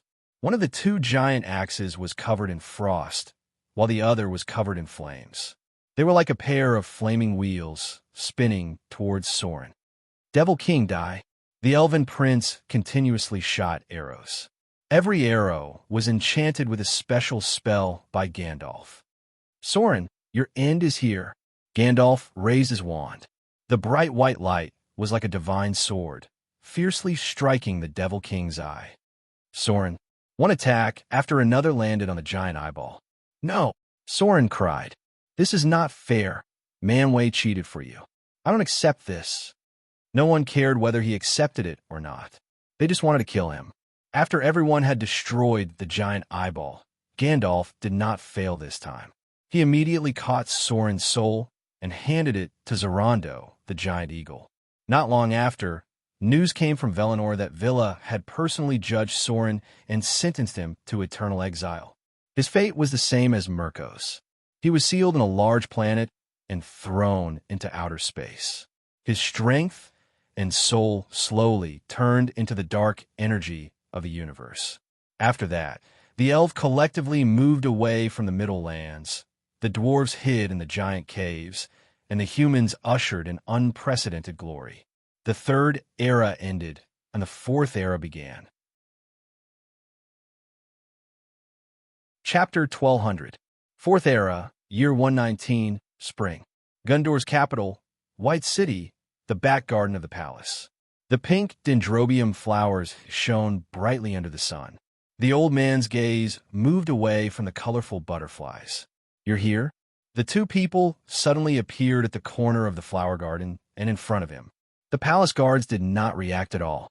However, he was no longer the same person as before. He was not shocked or confused. Instead, he revealed an undetectable joy. "I'm here to send you off, just like how I sang this song of Balin for your ancestor, Balin. Then, I'll ask him if there's anything he needs to correct," said the hooded woman with a smile. "Sai, go ahead and sing." Old Wong found a stone step that could bathe in the sun. He sat there and squinted his eyes, waiting for the song that described his life to appear. "You forgot. 1 gold coin," said Danny. "Oh." Old Wong searched around his body and finally tossed over a silver pin from his chest. "Will this work?" "Very. After 2,000 years, I can sell it to your descendants." Old Wong's mouth twitched. He could not help but think of the teapot made by Lucian in the study room and the big black pearl that Balin found in the river. These were all treasures that he had exchanged with a mysterious person in the early years. The music was sometimes mellow, sometimes passionate, sometimes tragic, sometimes cheerful. In her song, Old Wong saw his old friends again. He wanted to immerse himself in the song forever, be with them forever, and stay in that era forever. The song ended. Old Wong was in a daze. There was a smile on his face, but there were tears on his face. "Why did it stop? Where's my ending?" he asked. "The crucial moment has arrived," said Danny faintly. "The human heart can't be controlled. I'm not sure what your ending will be either. I'm about to die, probably next year. Why can't the conclusion be made?" Old Wong was puzzled. "In the past 120 years, you worked hard to rule the country. You were wise and brave, upright and forthright. You brought the human kingdom to an unprecedented height, a peaceful and prosperous era that will be remembered by future generations. But are you satisfied? Your friends died one by one. You also reached the end of your life. Your kingdom, your wife, everything that you have and are familiar with will disappear. Are you willing?" But Frodo and Bilbo went to the Holy Land of the West with their old friend Gandalf. Even Sam, Frodo's gardener, went to the land of everlasting bliss when he grew old. Soon, when you are gone, your last two friends, Legolas the elf and Gimli the dwarf, will go west. They will reunite in the land of eternity and rekindle the joy and friendship of the past, while you can only lie in the stone coffin, not knowing where to go. Your elven princess wife will also die of a broken heart not long after your death. Do you have any resentment, hatred, or unwillingness in your heart? Old Wong smiled. "First of all, I'm not alone. Pippin and Merry's graves are right next to mine. You said it yourself. Arwen will come to accompany me soon. My descendants and the people will always remember me. My glory is fixed to the moment of my death, never withering away. What's there to be unhappy about with such a beautiful future? As for Gimli, Legolas, Gandalf, Frodo, and Sam, I'm very happy. Really, knowing that they can live happily forever and reunite again. This is the best news I've heard in the past few years." The hooded person stared at him for a long time. He was sincere and did not force himself to say it. She sighed. "Darkness will only be defeated and will never disappear from the human world. After your death, the demon shadow will reappear, and the suffering and calamity in the future will be even greater than when Soren was alive." After hearing this news, will you be depressed? Will you feel that the sacrifices you made were not worth it?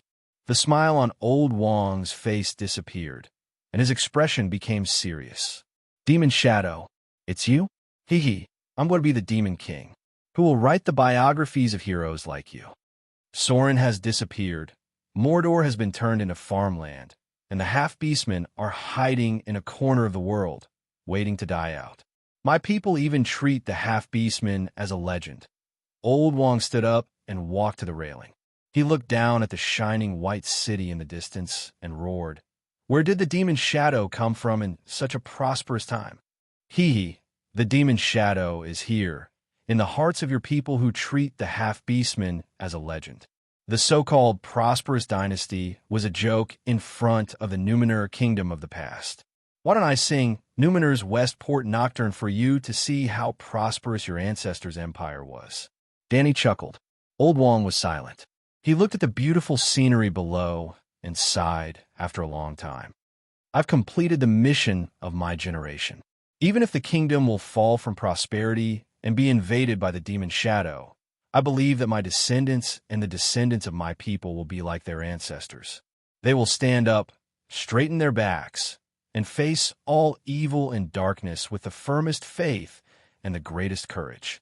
"Oh, your answer is similar to your ancestor Balance." Danny was a little disappointed.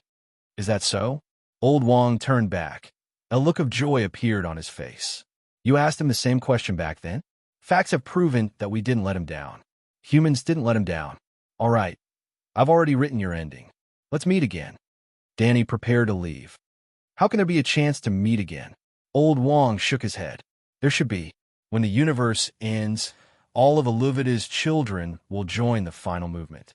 You will definitely have an important place in the movement." Old Wong was deep in thought. Seeing the hooded man's figure gradually fade away, he quivered and called out, "Wait, I have a few questions too. Can you tell me? Since you provided me with so much material, go ahead. What exactly is the demon shadow? Where did it come from?" Old Wong asked with a serious expression. "The desire in a person's heart is the greatest evil. Think about it carefully. How many humans and dwarves are there in Soren's demon army? There are even black Numenorians who are loyal to him.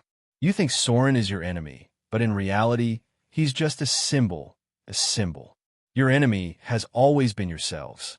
Uncontrollable desire will give birth to evil, but it's not evil itself," Old Wong said with a serious expression. "You can say whatever you want, but evil and desire will never be separated. What exactly is it?" Old Wong insisted. "Ha, you're about to be buried, and you still want to leave something behind for your descendants?" Danny laughed. "I'm not buried yet. One day I wear the crown, another day I'm the human emperor." Old Wong said solemnly. Danny secretly laughed and said with a serious expression, "Immortality and extreme power are the greatest desires of humans, and the demon arts can help them realize their desires. The magic power in Middle-earth is fading, and the elves have fled overseas. Is the world weakening? No. On the contrary, the world only started to mature in the Fourth Era. The more mature the universe is, the easier it is to sense the power of darkness. Next, there will be a new era where the demon arts will flourish and the demon shadow will be born." Danny was very proud. The dark demon arts era was her era, the era that she had created. And she was certain that unless the universe was destroyed, the demon arts era would never completely disappear. Year 119 of the Fourth Era, summer. The human Emperor Aragon found the Axe King, Tyrion, who had not appeared for a long time. For the future of Middle-earth, they discussed for a long time and finally made a decision. At the beginning of the new year 120, the human emperor issued a martial prohibition order. Burn all secret demonic arts manuals and summon all those who practice demonic arts in front of him, making them swear in their lifetime they would never pass on their martial arts to others. In the autumn of the year 120, the human emperor Aragon handed over his scepter and crown and said goodbye to his wife and children. He entered the royal tomb, lay in his coffin, and breathed his last. In the same year, after attending the funeral of his old friend, the elf prince Legolas built a small boat and prepared to sail west. Seeing this, the dwarf Jinja also boarded the boat, and the two of them disappeared from Middle-earth forever. In the spring of the year 121, Queen Arwen passed away silently. Her children buried her with the late king. In the spring of the year 150, the martial prohibition order reached its peak. Many demon arts practitioners fled the human emperor's kingdom and entered the mountains and forests to protect themselves. In the spring of the year 170, Gundor established the first demon arts sect in Middle-earth, the Mountain Assembly, at the border of Middle-earth. Yes, it was a sect that practiced strength arts. It was rumored that the sect master could lift mountains and move seas. In the spring of the year 175, the human emperor Eldarion, Aragon's son, killed the sect master of the Mountain Assembly with a hammer. The first demon arts sect was destroyed, but there were already many sects in Middle-earth. In the spring of the year 200, on the day of the New Year celebration, the sect masters of 36 demon arts sects joined forces to assassinate the human emperor. The human emperor was chopped into minced meat. The crown prince was furious and swore to avenge his father. In the autumn of the same year, the crown prince was assassinated again. The queen and the crown prince's wife took care of the crown prince's orphan. The martial prohibition order had not been lifted, but it was only in name. In the spring of the year 201, the Axe King Tyrion came out of seclusion and learned about the tragedy that happened to the human emperor's family. Without saying a word, he left Moria alone with his 2 axes. In the spring of the year 202, the 36 strongest demon arts sects were massacred. The whole world was shocked. Among the humans, there was a saying that the dwarves are killing humans. We must take revenge and completely destroy the other races. In the spring of the year 210, Rohan was forced to dissolve the Holy Alliance with the Turin dwarves. In the spring of the year 220, with the help of many demon arts sects, the human kingdoms in the northeast of Middle-earth joined forces to attack the underground kingdom of Moria. The human emperor Gundor led his troops to help, but they were ambushed halfway. The human emperor Dengdan, who did not practice any arts, died in battle at the age of 25. He did not leave behind any descendants. Since then, the throne of the human emperor was inherited by the descendants of Aragon's grandson. The war broke out. Both the humans and the dwarves suffered heavy losses. Blood flowed like a river in front of the gate of Moria. The Axe King was besieged by 80 martial arts sects. He killed 63 of them and was seriously injured. His nephew Philip was cut into 8 pieces in order to save him. Since then, the dwarves rarely appeared in the human world. In the spring of the year 221, Tyrion, the Axe King, recovered from his injuries. He sat alone in the dark for a long time. He put on his hood and went to Grey Harbor by the West Sea. The Elf King Sedan received him. Sedan was the leader of the Teleri elves who had been searching for Elvory, who had been seduced by Melian. He had lived since the era of the twin holy trees. Sedan wanted to send the white-haired Axe King to Valinor for retirement. The Axe King, who cared about the world, smiled and refused. The Axe King said, "Aragon and I knew this day would come. We've prepared for it." He then told him about the plan he had discussed with Aragon and the purpose of his trip to seek help from Valinor. Sedan thought for a long time and said, "I don't think this plan is reliable. You don't believe me?" The Axe King's face turned cold. "I believe you now, but if you..." Sedan could not continue when he saw the Axe King's determined and clear eyes. "Forget it. I'll help you send a message to Valinor," he said helplessly. Chapter 1201. It was not until 300 years into the Fourth Era that the old Axe King received a reply from Nodo and met his old friend Gandalf again, as well as more than 10 top craftsmen from Nodo's era. It took 200 years for the elves and dwarves to transform the supreme devil pants into the crown of the Eternal Night King using many strange materials. Yes, Mount Doom was drained dry by Sauron's magic eye and even completely destroyed the ley lines. This alarmed the Earth God's arcane power and allowed Manwë to discover his scheme. In short, without Mount Doom, the supreme devil pants could not be destroyed by mortals. Fortunately, the Devil King Sauron was cast into eternal darkness by Vila and could no longer enter the human world. As such, the supreme devil pants became an ownerless magic weapon with only a huge amount of magic power and fatal temptation. Previously, the pants were sealed in the deepest part of the royal tomb by Aragon. Before he died, he took it out and entrusted it to King Tyrion. If there were no accidents, the dwarves would find a crack in the ground and seal the magic weapon forever. However, with the magic shadow's arrival, the world was about to fall into an unpredictable dark abyss. Aragon and Tyrion could only turn their eyes to it for help. Yes, the plan was decided by Aragon and Tyrion together. However, this was the last choice.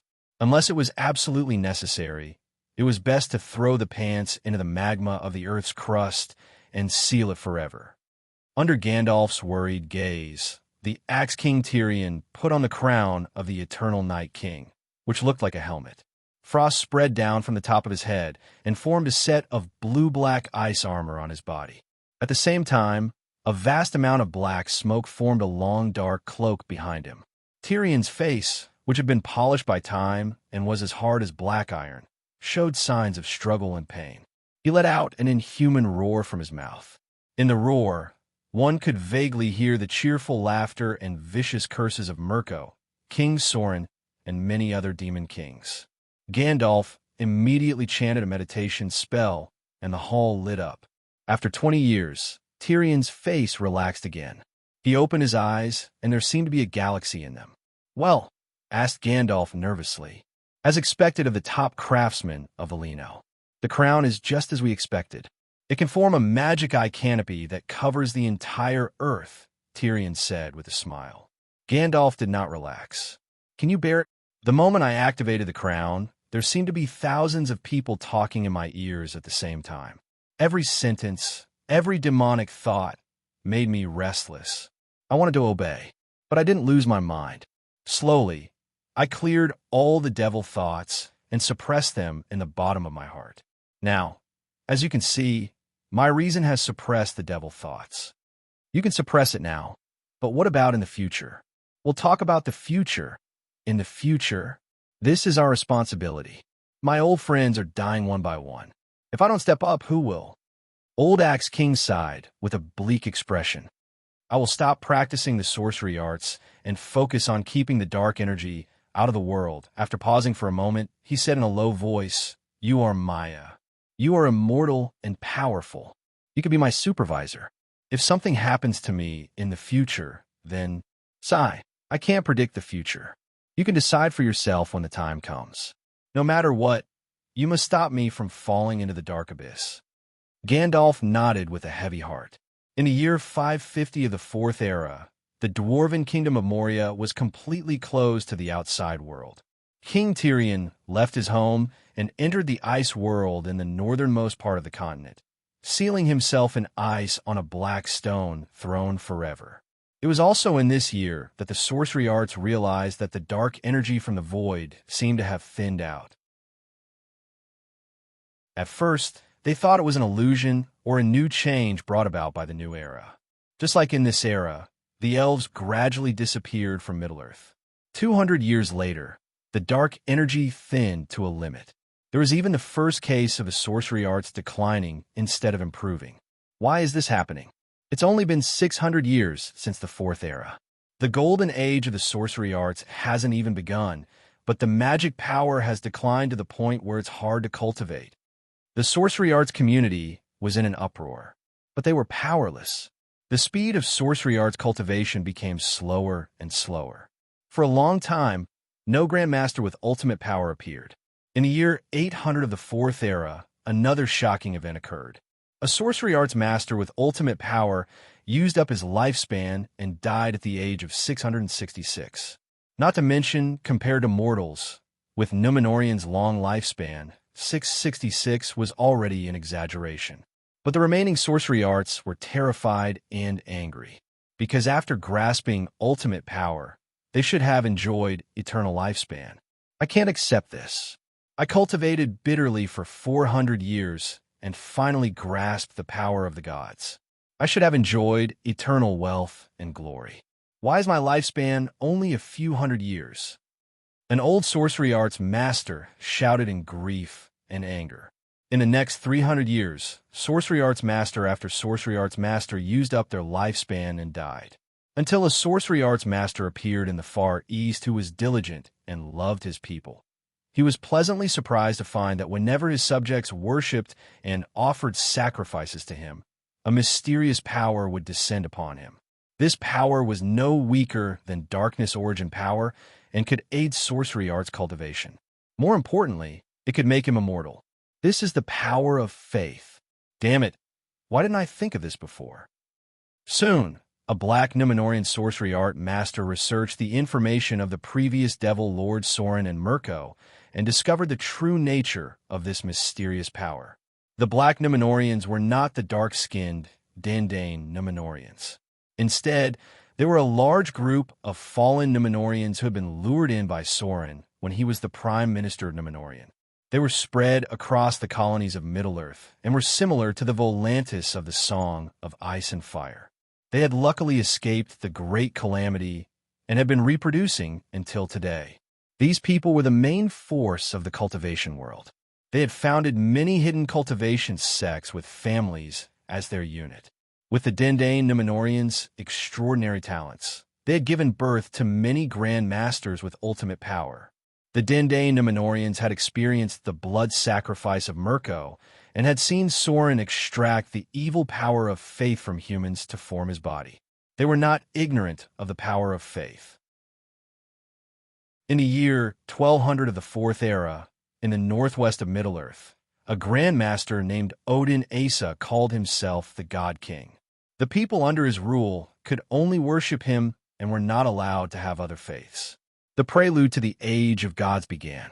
Zeus, Gaia, Surit, Amaterasu, a bunch of fake gods appeared one after another. How did the world become like this? Sauron was a little confused. Danny came to outer space to visit again. Sai, let's not talk about you. I met Womu a few years ago. He also felt despair about the current state of Middle-earth. Ha. This is the world I want. Everyone is like a demon.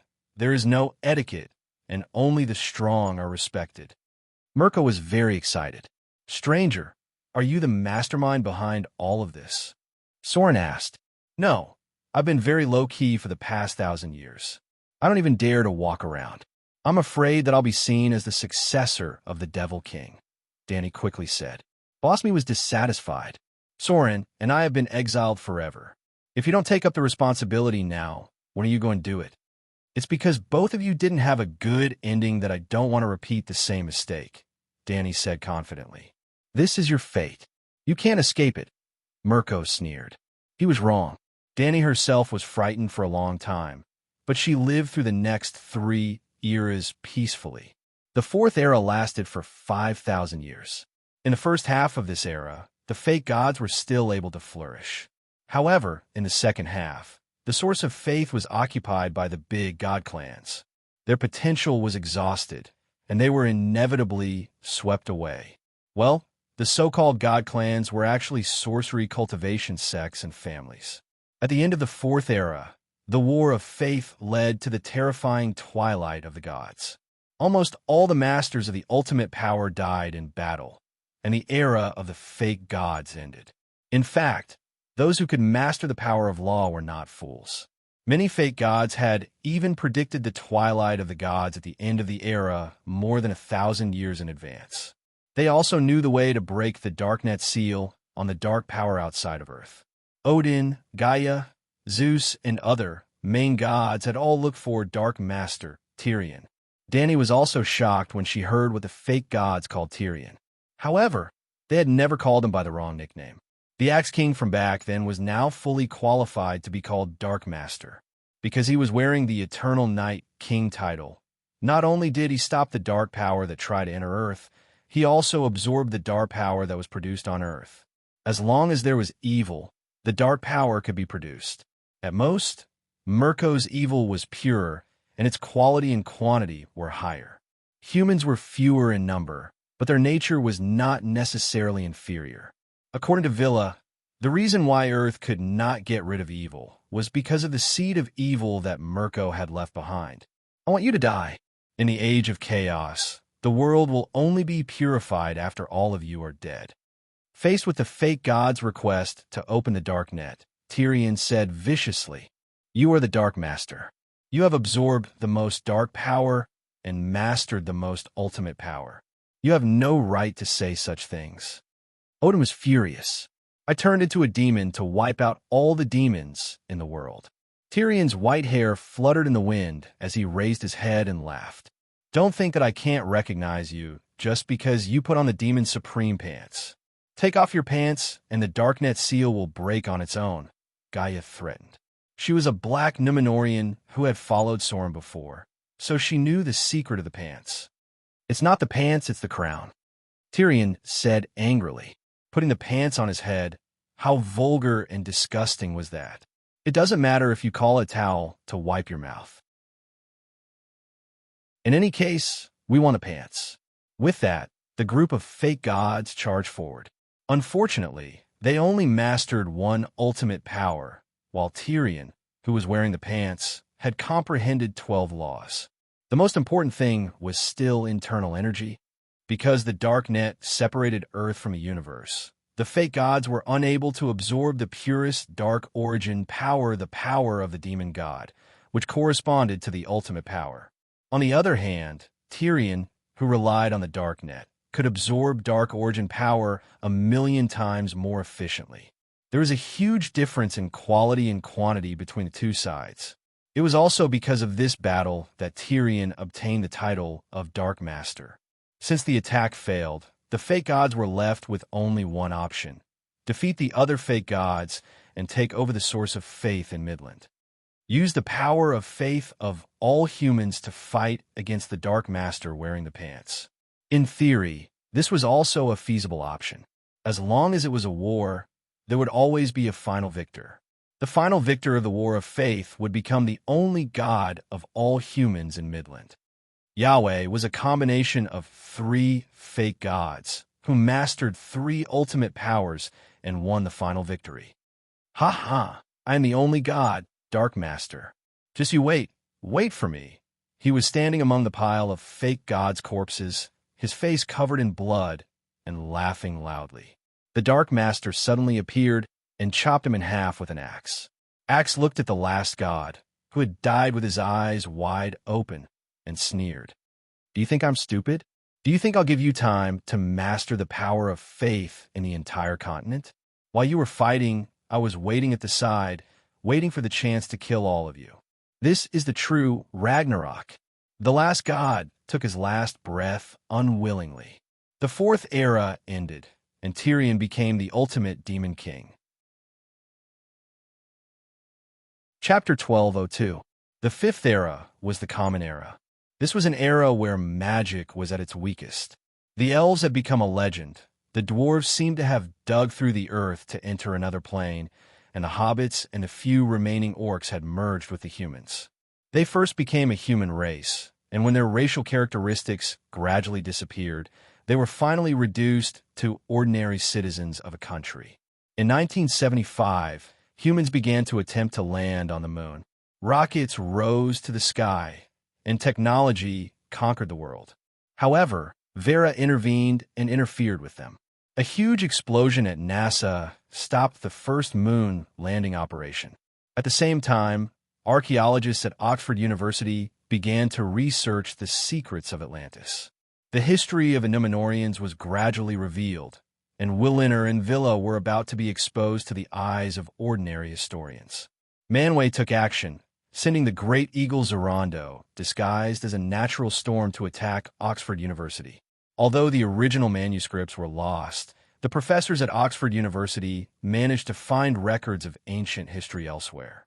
Some secrets were known to ordinary people, but only the upper echelons of the human race knew. Ordinary people still believed that they had evolved from the monkey. In 3300 AD, humans finally began to colonize the stars, and Earth was no longer their only home. Gandalf, you have neglected your duties. The world has developed so quickly that people have left Earth. What's the use of my black net? Tyrion the Dark Lord complained to his old friend. We had tried our best to stop it. Many spaceship malfunctions and many adjustments to the country's aviation budget were all because of me. However, the fate of humans is decided by themselves, and Wylenor's villa can't interfere. We have already reached our limit, Gandalf said helplessly. What do we do now? Tyrion asked. Perhaps you can leave Earth and cover the entire solar system with the black net, Gandalf said hesitantly. Tyrion looked at him deeply and said, to do that, I have to continue to increase my cultivation and absorb darkness origin power. Perhaps I won't be able to last until the next era. Humans are constantly creating darkness energy, and the evil of the 2 world wars is even greater than the evil of the previous demon kings combined. In order to stop the darkness from rising again, I have absorbed too much darkness energy from humans. You're also a human. You decide what to do. Given the current situation, even Velino can't do anything about it, Gandalf said bitterly. The Fifth Era ended in the year 3957. The new humans that grew up in outer space started an interstellar war with the humans on Earth to seize control of the solar system. The death toll exceeded 30 billion. The darkness origin power in the universe became denser and denser. Amazing. Humans nowadays are amazing. The number of people I've killed in my entire life is less than the number of people they've killed in a single battle. My vicious schemes and evil schemes were magnified 10 times, 100 times. Compared to them, we are nothing. Mirko was shocked and disappointed. Maybe the universe doesn't need the Dark Demon King anymore, because every human has the seed to become a Demon King, Soren said dejectedly. After 2 epochs, Dani felt a lot more relaxed. It was as if the calamity that was supposed to befall her had passed before it happened. She wasn't stupid. She guessed that this result might have something to do with Tyrion. However, she still did not look for him. Instead, she hid on the side as a passerby and quietly observed the development of the situation. 20,000 years after humans entered the interstellar era, the solar system accumulated too much darkness origin power. Tyrion, who had been trying his best to maintain the balance of the solar system origin power, finally couldn't hold on anymore and became a demon. However, his old friend Gandalf kept his promise. The moment before he became a demon, Gandalf helped him completely free himself. He ended up like Mirko and Soren, becoming a part of the universe's darkness dimension. So I'm the Dark Demon King.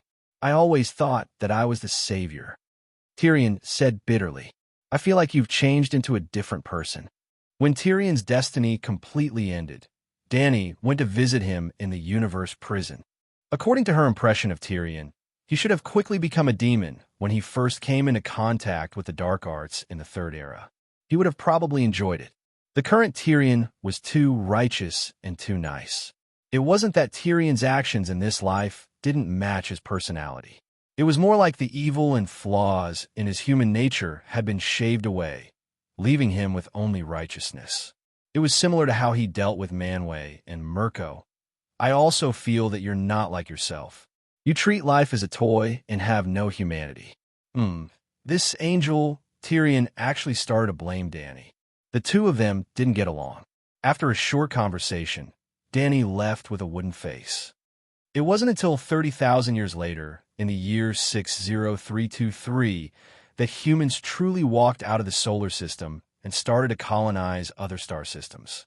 Humans ushered in an unprecedented development. Not only did they advance in technology, but they also used scientific methods to revive the dark arts cultivation era of personal evolution. After tens of thousands of years, humans who had climbed to the peak of technology and reached a bottleneck started the search for the old Paradise Project. The peak of technology met the gods. They wanted to find Valinor and enter the utopia where Villa lived. We humans want to truly rule the world and not be like lab rats, helping them to verify their ideas under the whispers of the higher civilizations. Villa and Aluvida, listen up, we want to control our own destiny. We want true freedom, the great freedom that can transcend this universe. Arda isn't our limit, nor is the Milky Way. The universe that you call Yaya still isn't our limit. We know that there's a wider world beyond the universe. Now, we want to fight for the right to be free. The leader of the Human Alliance spoke with the loudest voice in the universe. He was a peerless powerhouse who had mastered 300 ultimate powers. He had once traveled to the edge of the universe alone. He understood the ultimate secret of the universe. The universe was like a brain. Every star system and galaxy was a cell in the brain. The expanding universe was like the expansion of thought. The limit of thought was the boundary of the universe. The power that allowed the limit of thought to expand was the dark force that filled the universe and caused the boundary to expand outwards. In other words, the dark energy evolved from the dark demon god and the human's evil energy, and the positive energy evolved from Villa and the human's light energy, were the source of the universe's expansion. The expansion of the universe was the same as the growth of the consciousness. The starship under the leader of the Human Alliance could easily destroy the solar system and even severely damage the Milky Way. His soldiers could fill the sky. Similarly, he was also the Dark Demon Lord in Villa and Aluvida's plan. Now, the Dark Demon Lord led hundreds and thousands of Starry Sky Emperors who had mastered ultimate powers and hundreds of thousands of high-grade space battleships back to the place where they were born and grew up. They surrounded the Earth that was once called Arda. As long as Villa dared to say no, thousands of cannons would be fired and turn the god's kingdom into dust along with Earth. They had already found countless planets similar to Earth in the universe. Moreover, they already understood the past history and knew that Earth was more like Villa's cage. It did not allow them to breathe the free air outside the dark force. The humans were nervous and expectant. They did not know what Villa was capable of and were nervous. They were looking forward to the heroic scene of the starship bombarding Villa, but they were also looking forward to it. Just as the leader's countdown reached 0, the Eye of Angorian seemed to have jumped through time and space and suddenly appeared above the solar system. The brilliant blood light ignored the starship's neutron armor and landed on the faces of the human interstellar troopers who were full of excitement. Their expressions froze, and they slowly raised their heads, confused and fearful. Where did the Eye of Angorian come from? It seems to have jumped through time and space. No wonder we did not find any traces of it and the Great Hope Star for tens of thousands of years. They are Villa's weapons, a spaceship that can jump through space. That was not wrong. The Great Hope Star, Erendel, was indeed a spaceship. Erendel wore the Silmarillion on her head and piloted the wooden shell spaceship that found Valino, was canonized by Manway, and was blessed by Villa. Not only was the Lucky Star spaceship, the sun and moon before humans entered space were all spaceships piloted by Maya. Later, when humans began to enter the era of interstellar colonization, Valda created 2 ordinary stars to replace the sun and moon. The sun and moon spaceships from before still existed. They only flew around the outer ring of the Amen continent. However, the Eye of Angorian was not a spaceship. It was a ball of dark fate that represented curses, tragedy, and blood.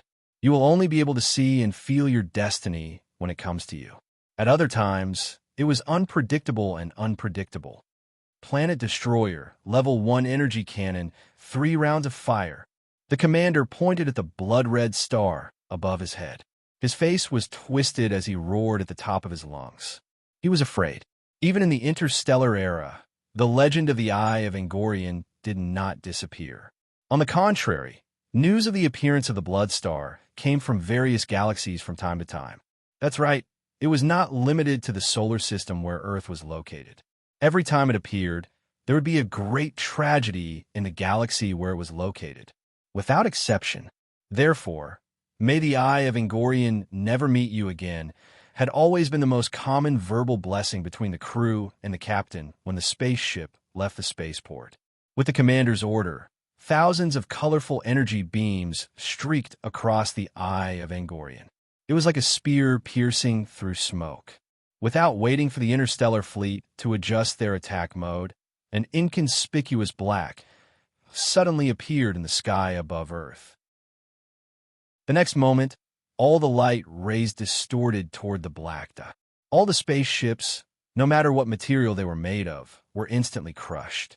It was like a giant crushing a scallion pancake. It's a black hole. The leader of the Federation, who had mastered 300 laws, lasted the longest. He had the chance to panic and spit out half a sentence. The others, along with the spaceship, were instantly crushed into atoms by the strong gravitational difference. Even the atoms were crushed. The era of the unified Federation, which had developed to the peak of technology, ended. Since then, humans had never been able to find Earth in the Milky Way. No one knew how many tens of thousands or hundreds of millions of years had passed.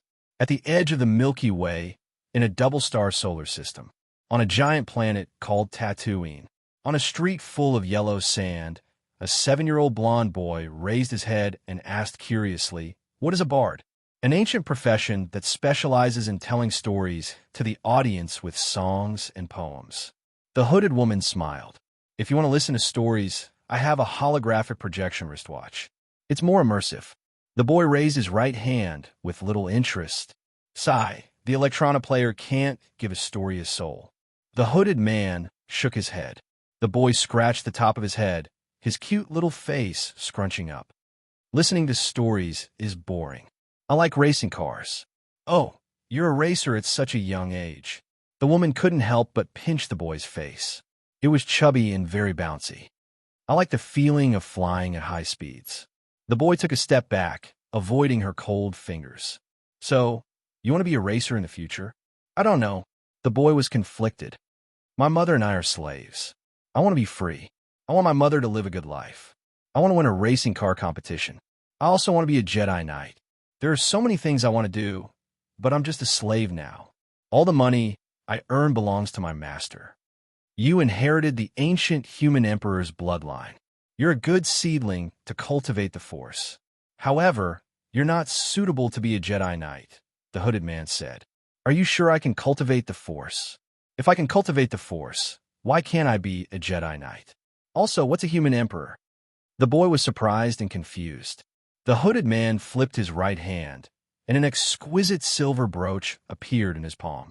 This is your ancestor Aragon's singing fee. I'm giving it to you now. In the future, after a pause, he said, you have the strength to become a hero, but you don't have the determination to match it. What is determination? The boy held the silver brooch, his little face full of confusion. Why don't I let this second elf singer sing a few songs about ancient heroes for you to let you feel true courage and fearlessness? The hooded man pointed at the handsome man with white hair and pointed ears. Is he an elf? I've never seen this race before, the boy said curiously. The strongest Jedi Knight in the Milky Way, Master Yoda. Do you know him? He is a mixed descendant of a hobbit and a dark elf. Perhaps he has some half-orc blood as well. It's been a long time. The hooded man thought for a while. About 3 billion years ago, a new race was formed. Do I need money to listen to the songs? I don't have money, the boy said hesitantly. It's okay.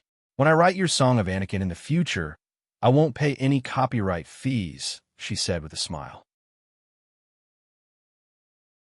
Chapter 1203. My lady, have you found out? What is the background of the new Demon King? Lalo asked in a fawning manner. Cersei glanced at him and said calmly, instead of worrying about others, why don't you focus on improving yourself? My lady, I can't not pay attention. To tell you the truth, my position as the great Demon King has been shaken. Do you know what this means? Lalo asked anxiously. Thousands of years had passed, and Cersei was no longer a novice. Her expression changed slightly when she heard this. Are you saying that Mirko might replace you? The great Demon King of Hell quickly asked. His name is Mirko? What's his background? That guy is arrogant and cold. My seduction spells did not work at all. I could not get any secrets out of him. Cersei sighed. You seduced him? Lalo was furious. She was his wife. What else? If I asked him directly, would he tell me his secrets without paying any price? Cersei said angrily. Lalo was frustrated, but he could not refute. Is he not a man? Even you could not seduce him? He said awkwardly. He was not happy that his wife could not seduce Mirko. That guy only wants to recruit soldiers and buy horses. He wants to gain territory in the 7th layer of hell and develop his own power. He doesn't care about love at all. When he sees me flirting, the first thing he thinks of is not lust. Instead, he scratches his chin and ponders. What can I do under him? Cersei said angrily. Focus on his career. That's a huge problem, Lalo shouted. After that, Lalo was relieved. Mirko did not put him in his place and had offended Cersei. He did not have to worry about the adulterous couple plotting against him. Cersei looked at him deeply and said, If I'm not wrong, the 7 gods are very dissatisfied with your slacking off. Mirko, Soren, and the other evil gods were sent to hell by the 7 gods to provoke you. The silver carp effect, do you understand? Of course I understand, but I did not slack off. Haven't you seen my efforts all these years? Lalo said, feeling wronged. What's the use of just working hard? It depends on the results. You still haven't sung a complete song of loss. In this new world that is developing faster and faster, what makes you think you can be the great Demon King? It's only been 8,000 years, but my Song of Shadows has already reached 25. 1,478,319% progress. The Song of Poison Fire has also begun. In the entire infernal realm, aside from you, who else can cultivate faster than me? Lalo said arrogantly. I'm afraid the Black Goddess won't think so. Cersei sighed softly. You know how fast our world has developed in the past few thousand years.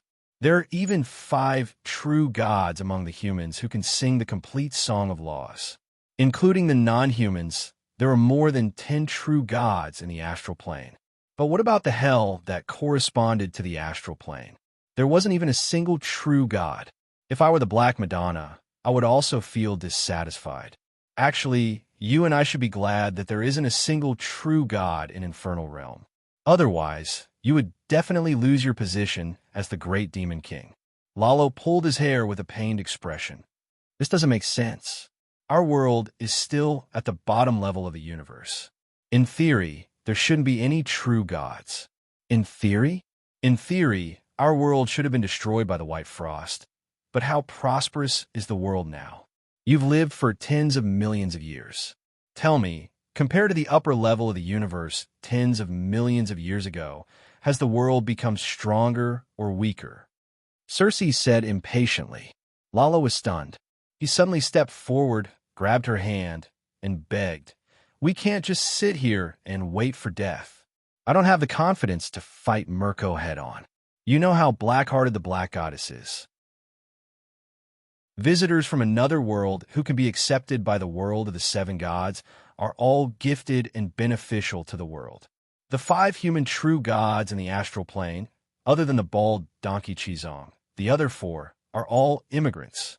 Even if Jon Targaryen and Jaime Lannister were extremely gifted, they wouldn't be able to perfect the Song of Laws in 10,000 years. But those guys are all children of destiny. They have the support of the world's will. The true gods of other species are even more terrifying. There isn't a single native beast god. They all come from another world. I'm afraid that Mirko and Soren are similar to Thunder God Dennis. According to the dwarf's plan before he left, Saladin and the Silver Targaryen woman gave birth to a son who is half of the bloodline of another world. They have powerful gifts and extraordinary bloodlines. What plan do you have to deal with this? Cersei was worried. For the past few thousand years, her original body had been tortured in a mountain of knives and sea of fire. The pain didn't lessen at all. However, her spiritual projection was the boss in Infernal Realm, ordering people around and showing off. If Mirko replaced Lalo as the new Great Demon King, would the demons in Infernal Realm still respect her? Demon Queen Cersei? If Mirko was lustful, then so be it. After a few thousand years, she was already sick of Lalo. She wouldn't mind having the Black Goddess as a witness to dissolve the holy marriage and go to King Mirko. But that guy couldn't get hard. How are we better than the immigrants? Lalo asked softly. Cersei frowned. She bit her red lips, and her pink tail swayed behind her. After a long while, she said helplessly, "It seems that the immigrants are better than us in every aspect. Back then, Targaryen ruled the world. Now 1/3 of the kingdoms have changed owners. Even Targaryen can't withstand the attacks of the immigrants. We're even weaker. But we have connections. You're alone. What connections do you have?" Cersei rolled her eyes at him. "Your family is also my family. You can ask my brother-in-law for help," Lalo said matter-of-factly. Cersei looked incredulous. "You want me to ask Jaime and ask Jaime to help you? If it was in the early years, he would definitely cut you in half. But now," she sighed, "I don't know what kind of charm that ugly woman Brittany has. They're still together. No matter what, he won't help you. I'm his brother-in-law after all." And Tyrion, seeing the displeasure on her face, Lalo stomped his foot and said, "We're in a pinch, and you're still thinking about the bad things in the early years." "I've almost forgotten what Tyrion looks like," Cersei said with a bitter smile. In front of the gate of the first layer of hell, the human torches of the betrayers were lined up on both sides. There were hundreds and thousands of them. There was no end in sight. They were all undead who had violated the traditional ethics of sacred vows, holy marriages, and the rights of guests. After death, they went to hell and were made into human torches. Every undead who received the Father's judgment would walk through a long passage of human torches. They would also be so frightened that their legs would tremble and they would lose control of themselves. At this moment, under the orange light of the torches, a silver-haired old man who was bound by chains was tugging at the sleeves of a girl in a black dress and pleading, "I'm doing this for Targaryen. Great-grandmother, I even attended your 3,000th birthday banquet. You must help me," the old man begged. "I'm just a ghost servant who suppresses evil spirits. I'm not a judge. I have no say in front of the Father. I can't help you."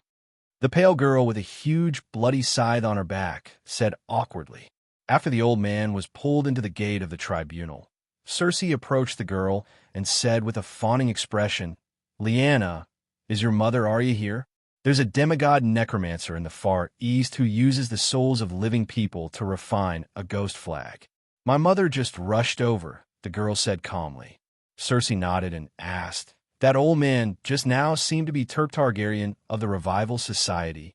He offered you a blood sacrifice?" The girl's eyes were cold. Cersei did not comment. She chuckled and said, "I think his idea is good. Resist immigration and make Targaryen great again. It's not just Targaryen. Many of the old families in the great world of seven gods have deep feelings about this. Tell that to the Holy Mother." The girl's expression was still cold. "I'm also here for immigration. However, it's not immigration from the world of the living. It's the new group of demon kings from another world in the 7 levels of hell," Cersei said seriously. "My mother and I are both Grim Reapers with scythes. We don't care about such things." Cersei thought for a moment and said, "Can you go to the Northern Ice Kingdom and call your father over? My father is in seclusion. He won't come out until he breaks through to true God. No one will see him for the next 2,000 years. Even he feels the pressure." Cersei was surprised. Tyrion is back. Not only did he break through to true God, he also comprehended the song of the 5 laws, Lyanna said with a complicated expression. "What?" Cersei was so shocked that her mouth was crooked. "That guy's talent is mediocre. Even his ascension to demigod relied on connections. How can he recite the song of the 5 laws in such a short time?" Granduncle went to the upper universe. It's easier to comprehend the laws there. It seems that Mirko and the other demon kings from another world were also brought back by him, the girl said. Cersei's expression changed several times. She asked bitterly, "Where is he now?" "Granduncle came back 50 years ago. He should be at Sky Dragon Temple now." Cersei was silent. "I'm innocent. I sacrificed the demon kings. I was full of nonsense. I didn't keep my oath. I instigated a riot. I admit it all. But it's all to make Targaryen great again." The old man squatted on the ground and was dragged forward by 2 hellspawns. He kept crying out for his innocence. Cersei and Lyanna watched from the side as the hellspawn dragged him to the end of the fleshly torch and sealed him inside the stone wall. The hellspawn then used an iron clamp to pull his tongue out and tied it into a knot to prevent it from retracting. After that, the hellspawn nailed a red-hot iron drill into his head.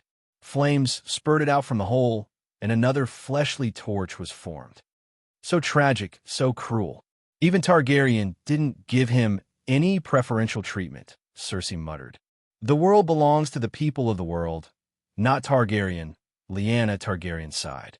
Cersei's eyes flickered. She said, "Can you help me send a message and ask Tyrion to come over? I can tell the Northern Ice Lord's residence, but I can't guarantee whether he will come or not." Tyrion was very surprised that Horsis would look for him. This meant that she was admitting defeat in a disguised form. So, he immediately rushed over when he received the message. Cersei did not change much. She was still a slutty succubus, but she did not flirt with him.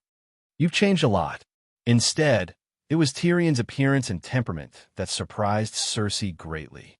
"I've witnessed the rise and fall of a universe. For billions of years, I've lost the concept of time," Tyrion sighed.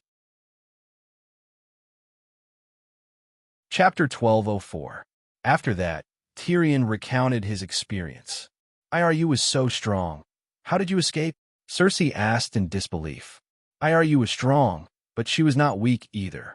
She even deliberately." Tyrion thought for a moment before saying, "When the universe dies naturally, the last theme of the great movement begins." All the living beings that existed in the first subspace were part of the chorus. When they finished singing their part of the music, they turned into a message and merged into the black hole at the center of the universe. The entire universe was collapsing towards one point. The message was recorded in the black hole, and the consciousness became a brand new thought of IRU. What a great move by IRU! At this point, the dwarf could not help but exclaim, "All living beings were born from IRU, and will return to IRU in the end." In the end, the most ordinary mortal was no different from Manwë, the ruler of the gods of Welinur. The so-called heroes and demons, whether they lived a glorious life or were cursed by thousands of generations, they were all meaningless. They were all the same. They only provided IRU with a different way of thinking. Just like a candy and a pepper, the candy and the pepper thought they were completely different from each other. But in the eyes of the customer, they only provided him with a different taste for a split second. There was no difference between a hero and a demon king to Eorome. Compared to the seven gods' great world and the first subspace, we should be thankful. Compared to Eru, my younger sister is much more humane. Oh, before she left, she did not forget to help Mirko, Soren, and the other old friends out of their misery. Although there was some suspicion of revenge, at least she gave them an independent personality and an unpredictable future. Cersei was in a daze for a moment before asking softly, "She brought so many people with her, but Arya did not stop her." I had already turned into a message and was recorded by the black hole. I do not know the exact process, but I vaguely felt Tyrion rubbed his nose, looking a little embarrassed. There seemed to be dozens of halos around her, and 4 swords that roared like Megalosaurus. They should be the 4 dragons other than Blackie. She was like a beam of destructive light that suddenly jumped into the choir of the grand symphony of Armageddon. The endless suction took away a large piece of it. It was like using a large spoon to dig out a large piece of fruit cream cake. I only heard Eru's angry roar. Later, she told me that after she successfully stole the chicken, she couldn't resist the urge to fight with Eru. The battle between the two of them shattered 7 or 8 worlds nearby. It even alarmed the nearby realms, and a few more creation gods joined the chaotic battle. It's very tragic. You're back. Does that mean she's won? Defeated a group of gods of creation? Cersei asked in surprise. Tyrion sighed.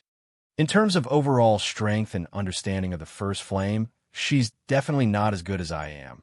But in terms of understanding of black holes and destruction, she's most likely better than I am. Most importantly, she was very good at running. She had developed the ancient blood of the elves to its limits. Traveling through time and space was like an instinct to her. It's just like how those creation gods chased her through tens of thousands of worlds and lost her. You're so lucky to have such a powerful backer. You've comprehended 5 laws in one go, Cersei said enviously. You have no idea what I've sacrificed. Tyrion was a little agitated. Cersei shook her head. No matter the price, there are countless people willing to take your place. The path of cultivation is so difficult. Most of the time, you've paid an unimaginable price for nothing. Tyrion was stunned. He sighed. That makes sense. You're looking for me this time because of Mirko? Lalo said that Mirko might take his position as Demon King, Cersei said. That's not a groundless worry. She's benefited greatly from Eru. She's deciphered most of the secrets of the First Flame of creation. Now, she's truly mastered the First Flame, and it might be a level 2 First Flame. There are levels to the First Flame? Cersei was confused. A god of creation might sound powerful and rare, but there are countless gods of creation in the universe. There are strong and weak creation gods, so there are naturally levels to the First Flame. How powerful is a level 2 First Flame? Cersei murmured. It can create 1,007 gods' worlds in one go. Cersei was dumbfounded. Tyrion looked at her deeply. So, do you understand why she sent Mirko and Soren to hell? Light and darkness, justice and evil. The balance must be maintained for the world to develop steadily.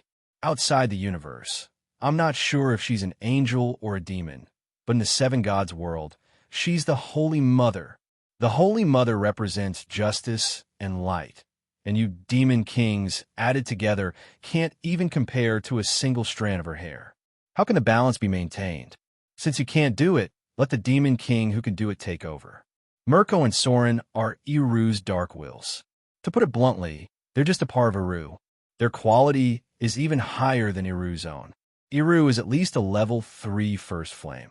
Its level is high, but its combat power is somewhat lacking.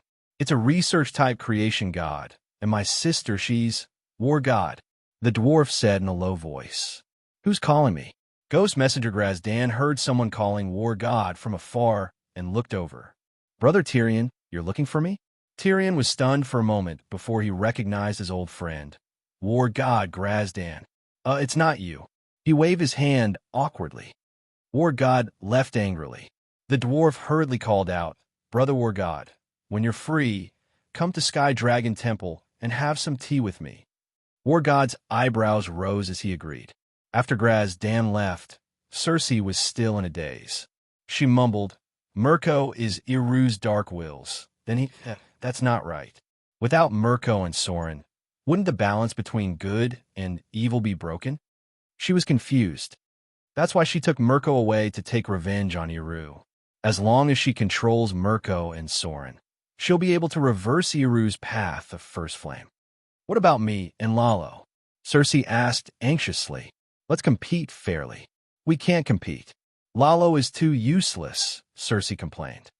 Then you could be the second and give the 7th floor to Mirko and Soren. You guys can go to the 6th floor. Your 2 fathers are on the 7th floor. Without me looking after them, who knows what Mirko and the other demons will do to them? Tyrion hesitated. How are they?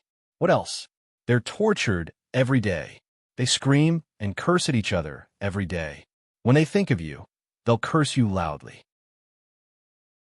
Now that they know you've mastered 5 laws, they'll probably curse you even more for being unfilial. You're enjoying life while your father suffers in hell. Cersei was gloating. She wagged her tail, and the heart-shaped meatball at the end of her tail was glowing pink. Tyrion glared at her and said, He's your father too. I tried my best to take care of him. My father didn't scold me. Sometimes he even gave me advice and taught me how to rule over the other demon kings. During festivals, I'll give him a portion of my believers. But the Mad King is greedy. He'll curse you more and more. No one will burn money for him during festivals. Sigh, I'll go check on them. The dwarf was about to leave. Wait, I'm not done yet. Cersei stopped him. I can't help you. Balancing the power of heaven and hell is the law of the world. Even the 7 gods can't change it. If you don't suppress Mirko directly, can you introduce me to some benefits so that I can level up quickly like you? Cersei's eyes were shining with anticipation. You want to go to the other world too? Tyrion looked at his bitch sister. She was so seductive. If she really went to the other world, his cheap brother-in-law would probably be cheated on. Can you? Cersei's seductive eyes woke him up. It's hard to work outside. He sighed. It's easy to stay at home, but there's no future. Your main body is still being tortured in hell. Tyrion really didn't want to be burdened by this burden. My sentence won't be reduced while I'm out. Tyrion was helpless. He said vaguely, I'll keep it in mind. I'll fight for you if there's an opportunity. On the way to the 7 hells, Tyrion saw many familiar faces. Some of them were being tortured in fire or boiling oil. Some of them were managing the evil spirits as reapers. The dead spirits who were being tortured asked him for help. If he ignored them, they would curse him and curse him viciously. The reapers weren't that hostile. They would greet him excitedly when they saw him. He also greeted his old friends one by one. Other than the evil spirits, there were many strange natives in hell. In the ice hell, the pale other ghosts looked at him coldly. In the endless sea, he saw Yuluan's giant octopus and the seductive siren with sharp teeth and claws. Hell species have become so plentiful, he muttered. In the distance, a sailboat was sailing quickly but silently. A familiar female voice smiled and said, "Every time the stars converge, there will be hellish creatures joining in. In the past few thousand years, from 6 to 700 years to 1,000 years, there will be large-scale star converges." As soon as she finished speaking, a white boat that seemed to be made of white bones stopped in front of him. Asha, Tyrion was surprised. The woman in leather armor, standing at the bow of the boat. Wasn't she the valiant female pirate? Ha ha ha, I knew it. My acquaintances will be surprised when they see me for the first time. Asha laughed. Didn't you go to heaven?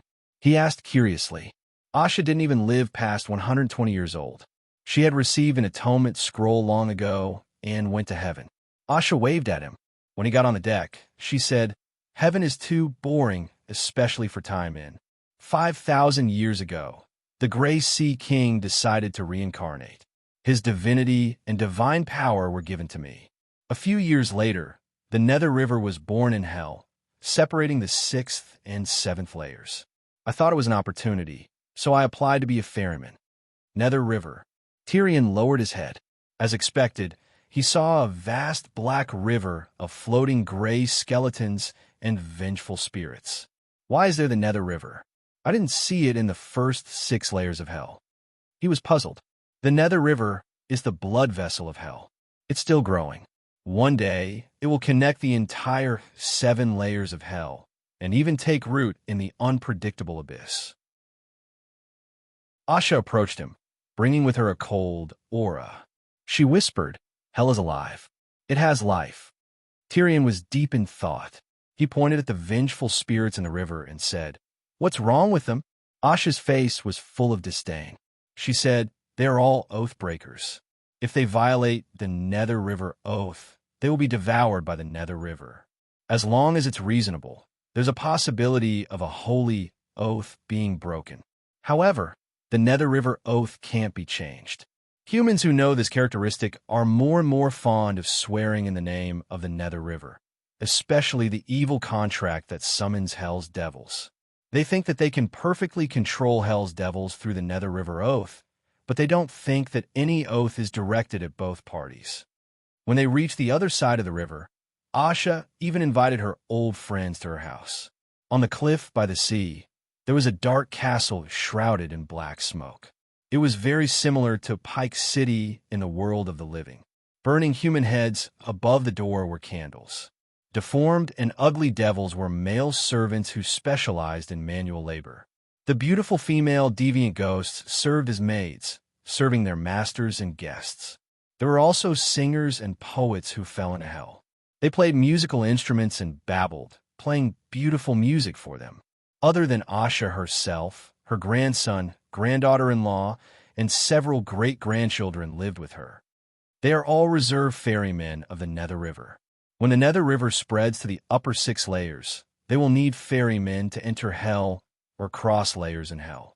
Some of them came down from heaven, some are successful wizards, and some have finished their sentences in Hell and came here to seek refuge with me. Asha introduced them to the dumbstruck dwarf. Tyrion's mouth twitched. "You Greyjoy monopolized the job of ferryman? Sigh, this job of ferryman is hard and tiring, and there's not much profit. Other than us time in, no one is willing to do it." Asha sighed as she asked the female servants to bring up plates of delicacies and jars of agar. In a short while, the nearly 20-meter-long wooden table was filled with dishes. There was roasted, suckling pig, stewed beef brisket with tomatoes, baked snails with cream, red fish sashimi, steamed pork with preserved vegetables, braised five-flour, Western, Chinese, other world delicacies, all kinds of dishes, more than 100. The dwarf could not help but gulp. These dishes were all of the highest quality and the purest power of incense. They were the manifestation of the faith of the people. They were more delicious and nutritious than real delicacies. "Where did you get so much power of incense?" he asked in shock. Asha said casually, "It's fine if you're familiar with it, but of course you have to pay if you're unfamiliar with it. If we meet a fat sheep, we'll increase the price when the boat reaches the center of the river. If they don't pay, we'll throw them into the river. Anyway, those who go to hell are not good people. Sometimes we meet a dead person who swore an oath of the river Styx wailing in the river. We'll smash his head within ore and pick up his magic power, divinity, and magic device. These can be exchanged for a large amount of power of incense from the messengers. Tyrion was stunned. Didn't you say it was hard and tiring, and there was no profit? Isn't this illegal? This is hell. The rules and laws of hell are different from the secular world. Think about it. There are so many true gods in the world of the living. Why do you want to bring in Mirko to compete with Lalo? Asha said meaningfully. You know a lot. The dwarf was shocked. We locals are not as talented as the geniuses of other worlds, but we have many connections. Many angels, many true gods, they're all my old friends. For example, now, tell me about the upper universe. Asha smiled proudly. After feasting at Asha's house and recounting his adventures, Tyrion waddled down to the depths of the seventh hell, his belly bulging and his body swaying. In the desolate desert, he saw Mirko using his magic power to raise a hill on the ground. He stood at the top of the hill and gave a speech loudly. The dwarf did not go up to greet him. Mirko, Soren, and a large number of fallen Mayas who had entered this world had their memories refreshed. They did not remember their old friend who had accompanied them for tens of billions of years. It was not that the more vicious one was when they were alive, the stronger one would be when they fell into hell after death. It was also not that the stronger one was the better one's life in hell. Hell was essentially a place of sin, pain, and punishment. The more evil one was when they were alive, the more painful their life in hell would be. The stronger one was, the greater the shackles of hell. Even the Mad King and Riga were no exception. In a long row of caves in the prison, Tyrion met his father, brother, and adoptive father again. Where had he been all these years? Where's the incense? Where's the merit? Second brother Wei shouted from afar. Get lost. I won't give you any incense. The Mad King scolded his son and shouted at the dwarf. You've earned a lot of merit in the outside world, haven't you? Give it all to me. Give it all to me. Hell is too bitter. I can't take it anymore. They were not burned by fire or fried in oil. Instead, they were locked in a dry cave of 100 square meters. Their necks and ankles were tied with a chain of pain, like a data cable. The chain of pain transmitted all the punishments and pain in the world to them in turn. This included, but was not limited to, the pain and sin they had inflicted on others when they were alive. Now, it had multiplied by several times. Year after year, it never stopped. This was a special treatment given to them by Dany. The pain was no less than the others, but they did not have to show their faces in public. They barely managed to retain some dignity. The main thing was that they did not want her to lose face. Among the three of them, only Riga's performance was better. He could still maintain the elegance and etiquette of a crown prince. He squeezed out a smile on his pale face. Tyrion, where have you been all these years? Have you been well? There has been wind and rain, but there have also been gains. I've become a true god now. As he spoke, Tyrion secretly glanced at the stone prison opposite him. Tywin's father was sitting cross-legged and was also looking at him quietly. He was expressionless. Did he feel proud of his achievements? As soon as their eyes met, Tyrion inexplicably withdrew his gaze timidly. What's the use of being a true god? That unfilial daughter is a deity king. Quick, take it out. How much merit? How much incense? I only want merit. I only want to be free. The Mad King's face was filled with madness. Tyrion shook his head. There's no merit. How can there be merit after robbing someone else's god of creation? Following the will of the heavens in the other world could also earn merit, just like how Mad Prince Brandon sought the help of the Child of Destiny back then. However, Tyrion definitely could not get merit from Yeru. Thousands of years, no merit at all? Second Brother Wei's handsome face twisted into an evil spirit. Tyrion sighed inwardly. He now understood why his sister did not show mercy to these people outside the law. Some people deserve to go to hell. Robbing a god of creation? There should be a lot of benefits, right?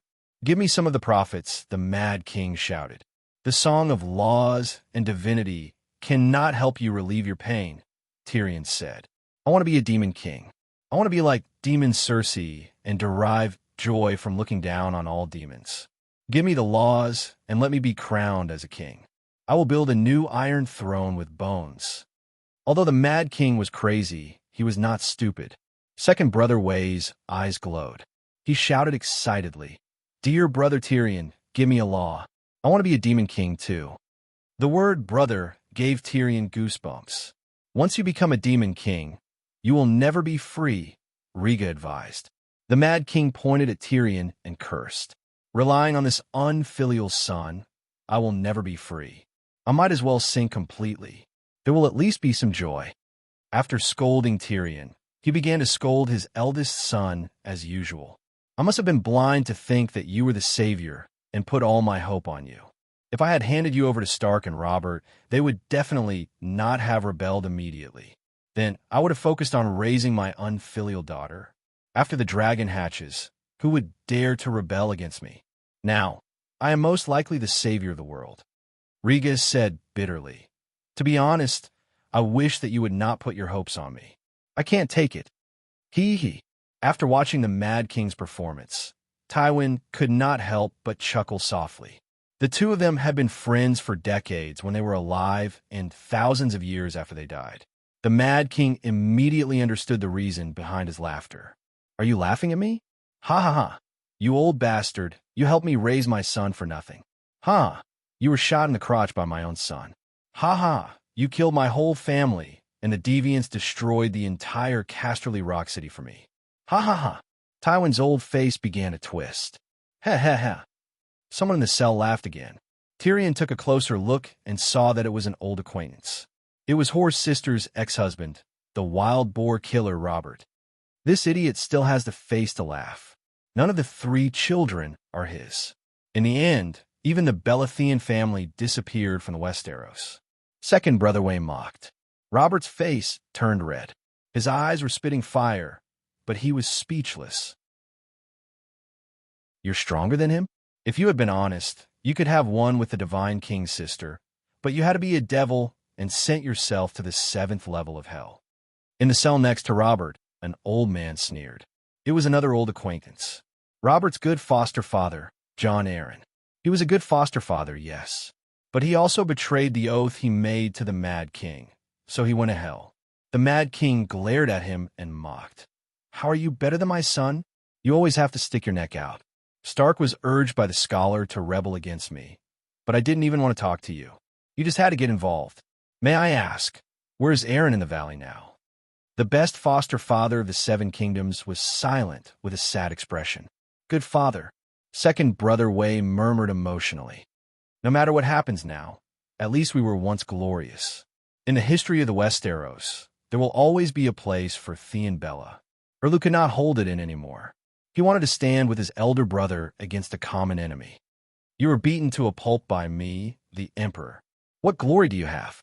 If I had lived for a few more decades, I would have slaughtered High Court Tyrell first, and then joined forces with the Dragon Queen to fight against the ghosts. Who knows, there might still be a lion sitting on the Iron Throne right now. Emperor Joffrey chuckled from another cell. Forget it. You're just a bastard who can't even get hard. Who in the 7 kingdoms will listen to you? Old Rose mocked. Joffrey wanted to argue, but Tywin glared at him and said, You're just a lonely soul without any children. You can't even take in a single breath of incense. You're the son of the Sword God and the Devil Queen. Why are you wasting your breath on her? Old Rose's smile froze. Her eyes were filled with sorrow. Sigh, it's been a few thousand years. What's there to argue about? In our generation or two, other than that bastard Dowling, who else met a good end? Horse Tully sighed. He was the Duke of Riverrun City who had no male children and had his grandson inherit the family name. When he said that, all the ghosts fell silent. Wasn't that right? Including the royal territory and the Iron Islands, there were a total of 9 families in the Westeros. However, other than Dowling's son Martell, Stark, Arryn, Theon Bella, Tully, Lannister, Targaryen, Tyrell, and Greyjoy had almost no children or even completely no children. The number of family leaders and clansmen who went to hell was even more numerous. After a long while, Tywin sighed. I completely understand Dowlong's character. It's not that he doesn't want to do anything, but he's too cautious. If he's too cautious, he'll miss good opportunities time and time again. If he was slightly more decisive, he wouldn't even be able to reincarnate, let alone live a long life and live a carefree life as a god. He'd definitely be like us now, imprisoned for his crimes and unable to turn the tables. In the end, it's the game of power that harms people. If I could go back in time, I'd definitely be a good lord, treat the people well, be loyal to the king, and believe in the Holy Mother. Duke Tully sighed. Asterisk rumble asterisk without any warning. Hell shook like a sieve. The sky cracked open and closed. Flames and purple lightning flashed in the cracks. At this moment, the great Tao seemed to be crying in sorrow and joy. The ghosts were confused and did not know what was going on. Tyrion was shocked and doubtful. He sank his consciousness into the sea of laws. After a while, he exclaimed, "She's transforming into the way." "What?" Rhaegus said in confusion. "I seem to hear the Megalosaurus crying in sorrow." "You can hear it." Tyrion was shocked and smiled bitterly. "You didn't hear it wrong. Our god of creation is dying." "What?" The Mad King jumped 3 feet high and almost broke free from the chain of pain. "Don't be agitated. This isn't an accident. Her death is different from your understanding of death. She's probably leaving." "What's different? Where's she going?" Rhaegar approached the prison door and asked worriedly. "The one who died is God King Dany Rise of the great Seven Gods world, but Tao Seeker Dany Rise obtained great freedom," Tyrion said. "Unfilial son, speak clearly," the Mad King shouted. "To put simply, she can't get anything from this world.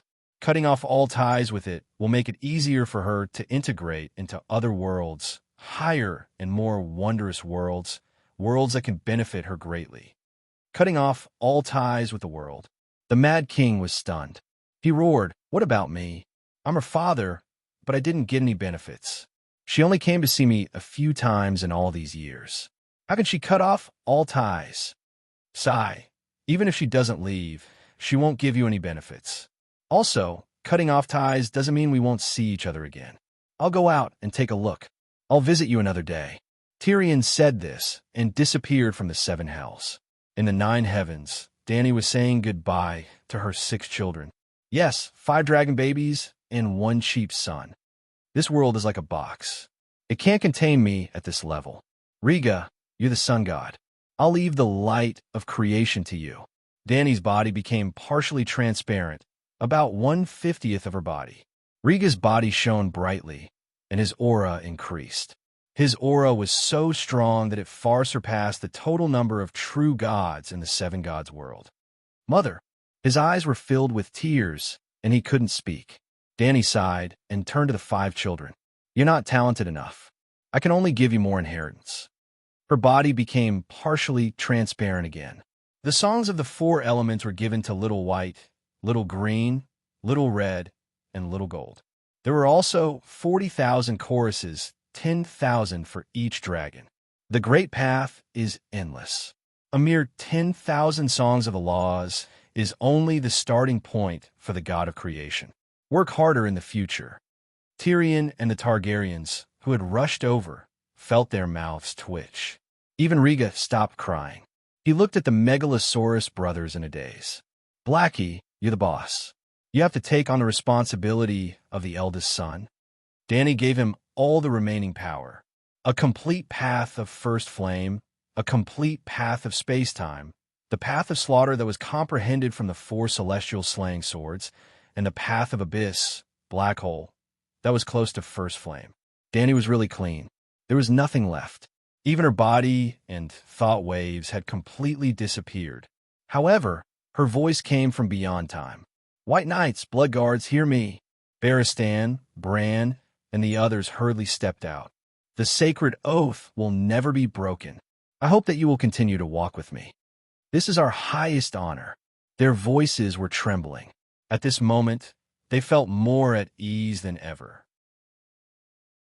They also felt happier and more satisfied than ever.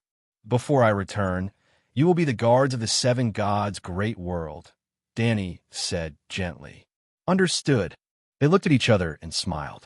They retreated briskly. I'm leaving. You take care. Mother. The five megalosaurus wailed together. The world shook. The year that Danny left was also the year that the Song of Ice and Fire world left the lower universe and entered the upper universe again. It was also because of entering the upper universe that the five megalosaurus could be reunited.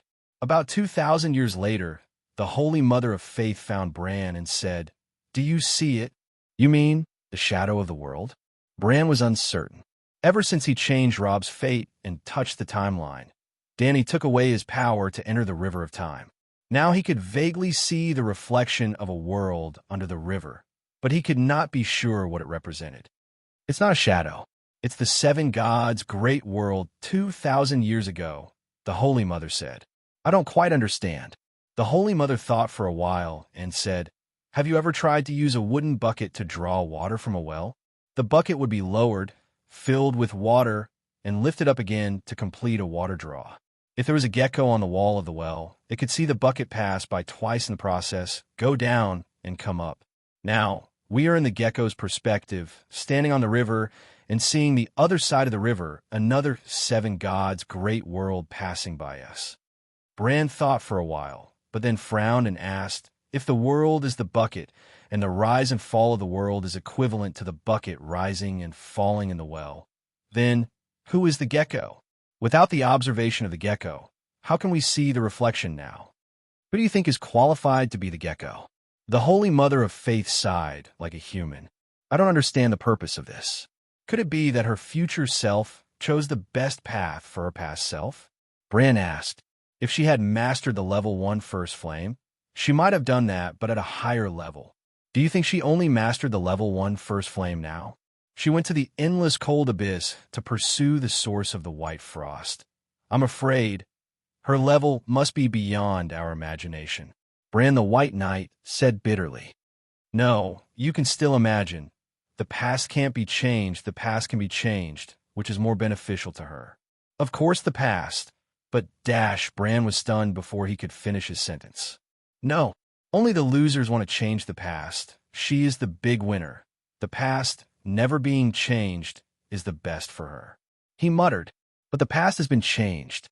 He held his head and howled. The Holy Mother took out a rope, tied one knot after another, and then cut the rope twice. The knotted part fell and burned into nothingness. Then she gently wiped the two broken pieces of rope and reconnected them into a perfect rope without knots. Do you understand? The past can't be changed. The past can be changed. Neither is the best choice for her. Whatever she wants, she will do. That is the best for her. The Holy Mother held up the rope for him to see. When change is beneficial to her, she will change. When the process and the ending are good, she will make it irreversible. Bran's mouth twitched a few times, but he couldn't refute.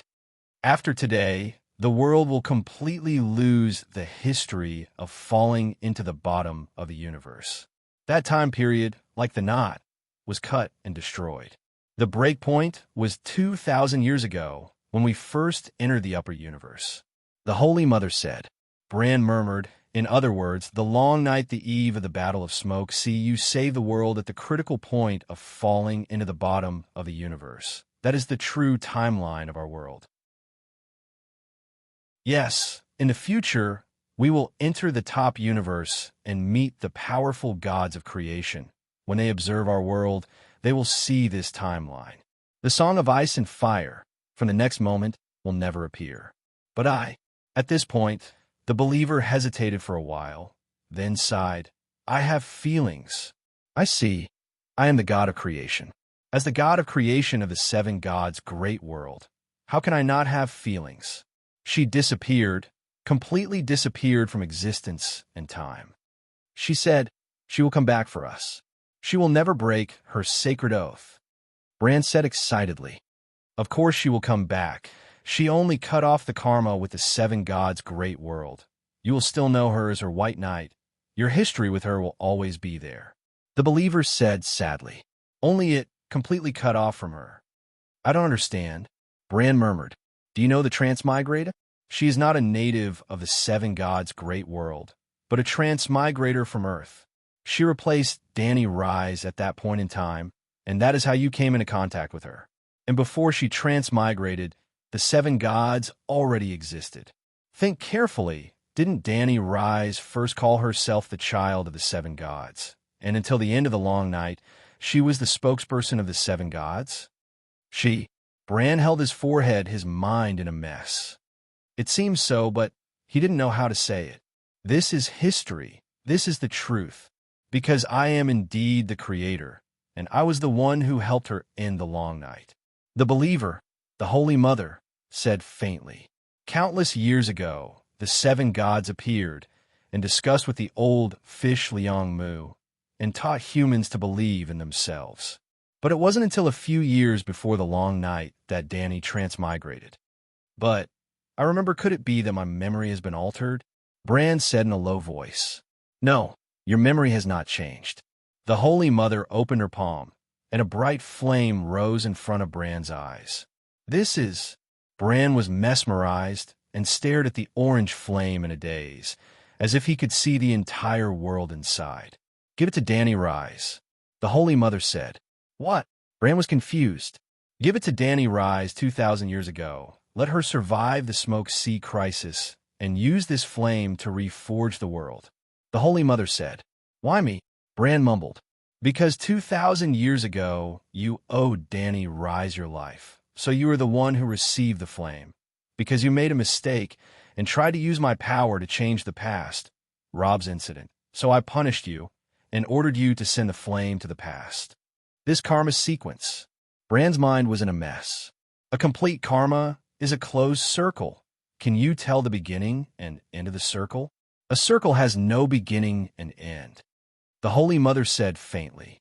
Bran tried to grasp the last bit of clarity in his mind and asked loudly, what about the true God from the lower universes? The Holy Mother pointed at the sky and said faintly, why does the seven gods' great world have the word great? Because in the astral world, every star represents a small world, and small worlds can also give birth to true gods. The so-called other worlds are all misconceptions and illusions of mortals. They're only worlds in Middle-earth, but they have always been a part of the seven gods' great world. Don't believe it? The origin of the first flame can testify. Those worlds are like different fruits on a big tree, but in the end, they were born from the same first flame, which is the one in your hand. Bran was speechless. In the next instant, karma formed a closed circle, and he began to instinctively accept the truth of history. And you're tuning in to the Romance Rendezvous YouTube channel. We're so grateful for your support, and don't forget to subscribe to join us on this incredible journey through captivating stories. Your generosity through donations truly makes a world of difference, as it's the primary source of revenue that allows me to expand and enhance this channel for you. Thank you from the bottom of my heart for being a part of this adventure.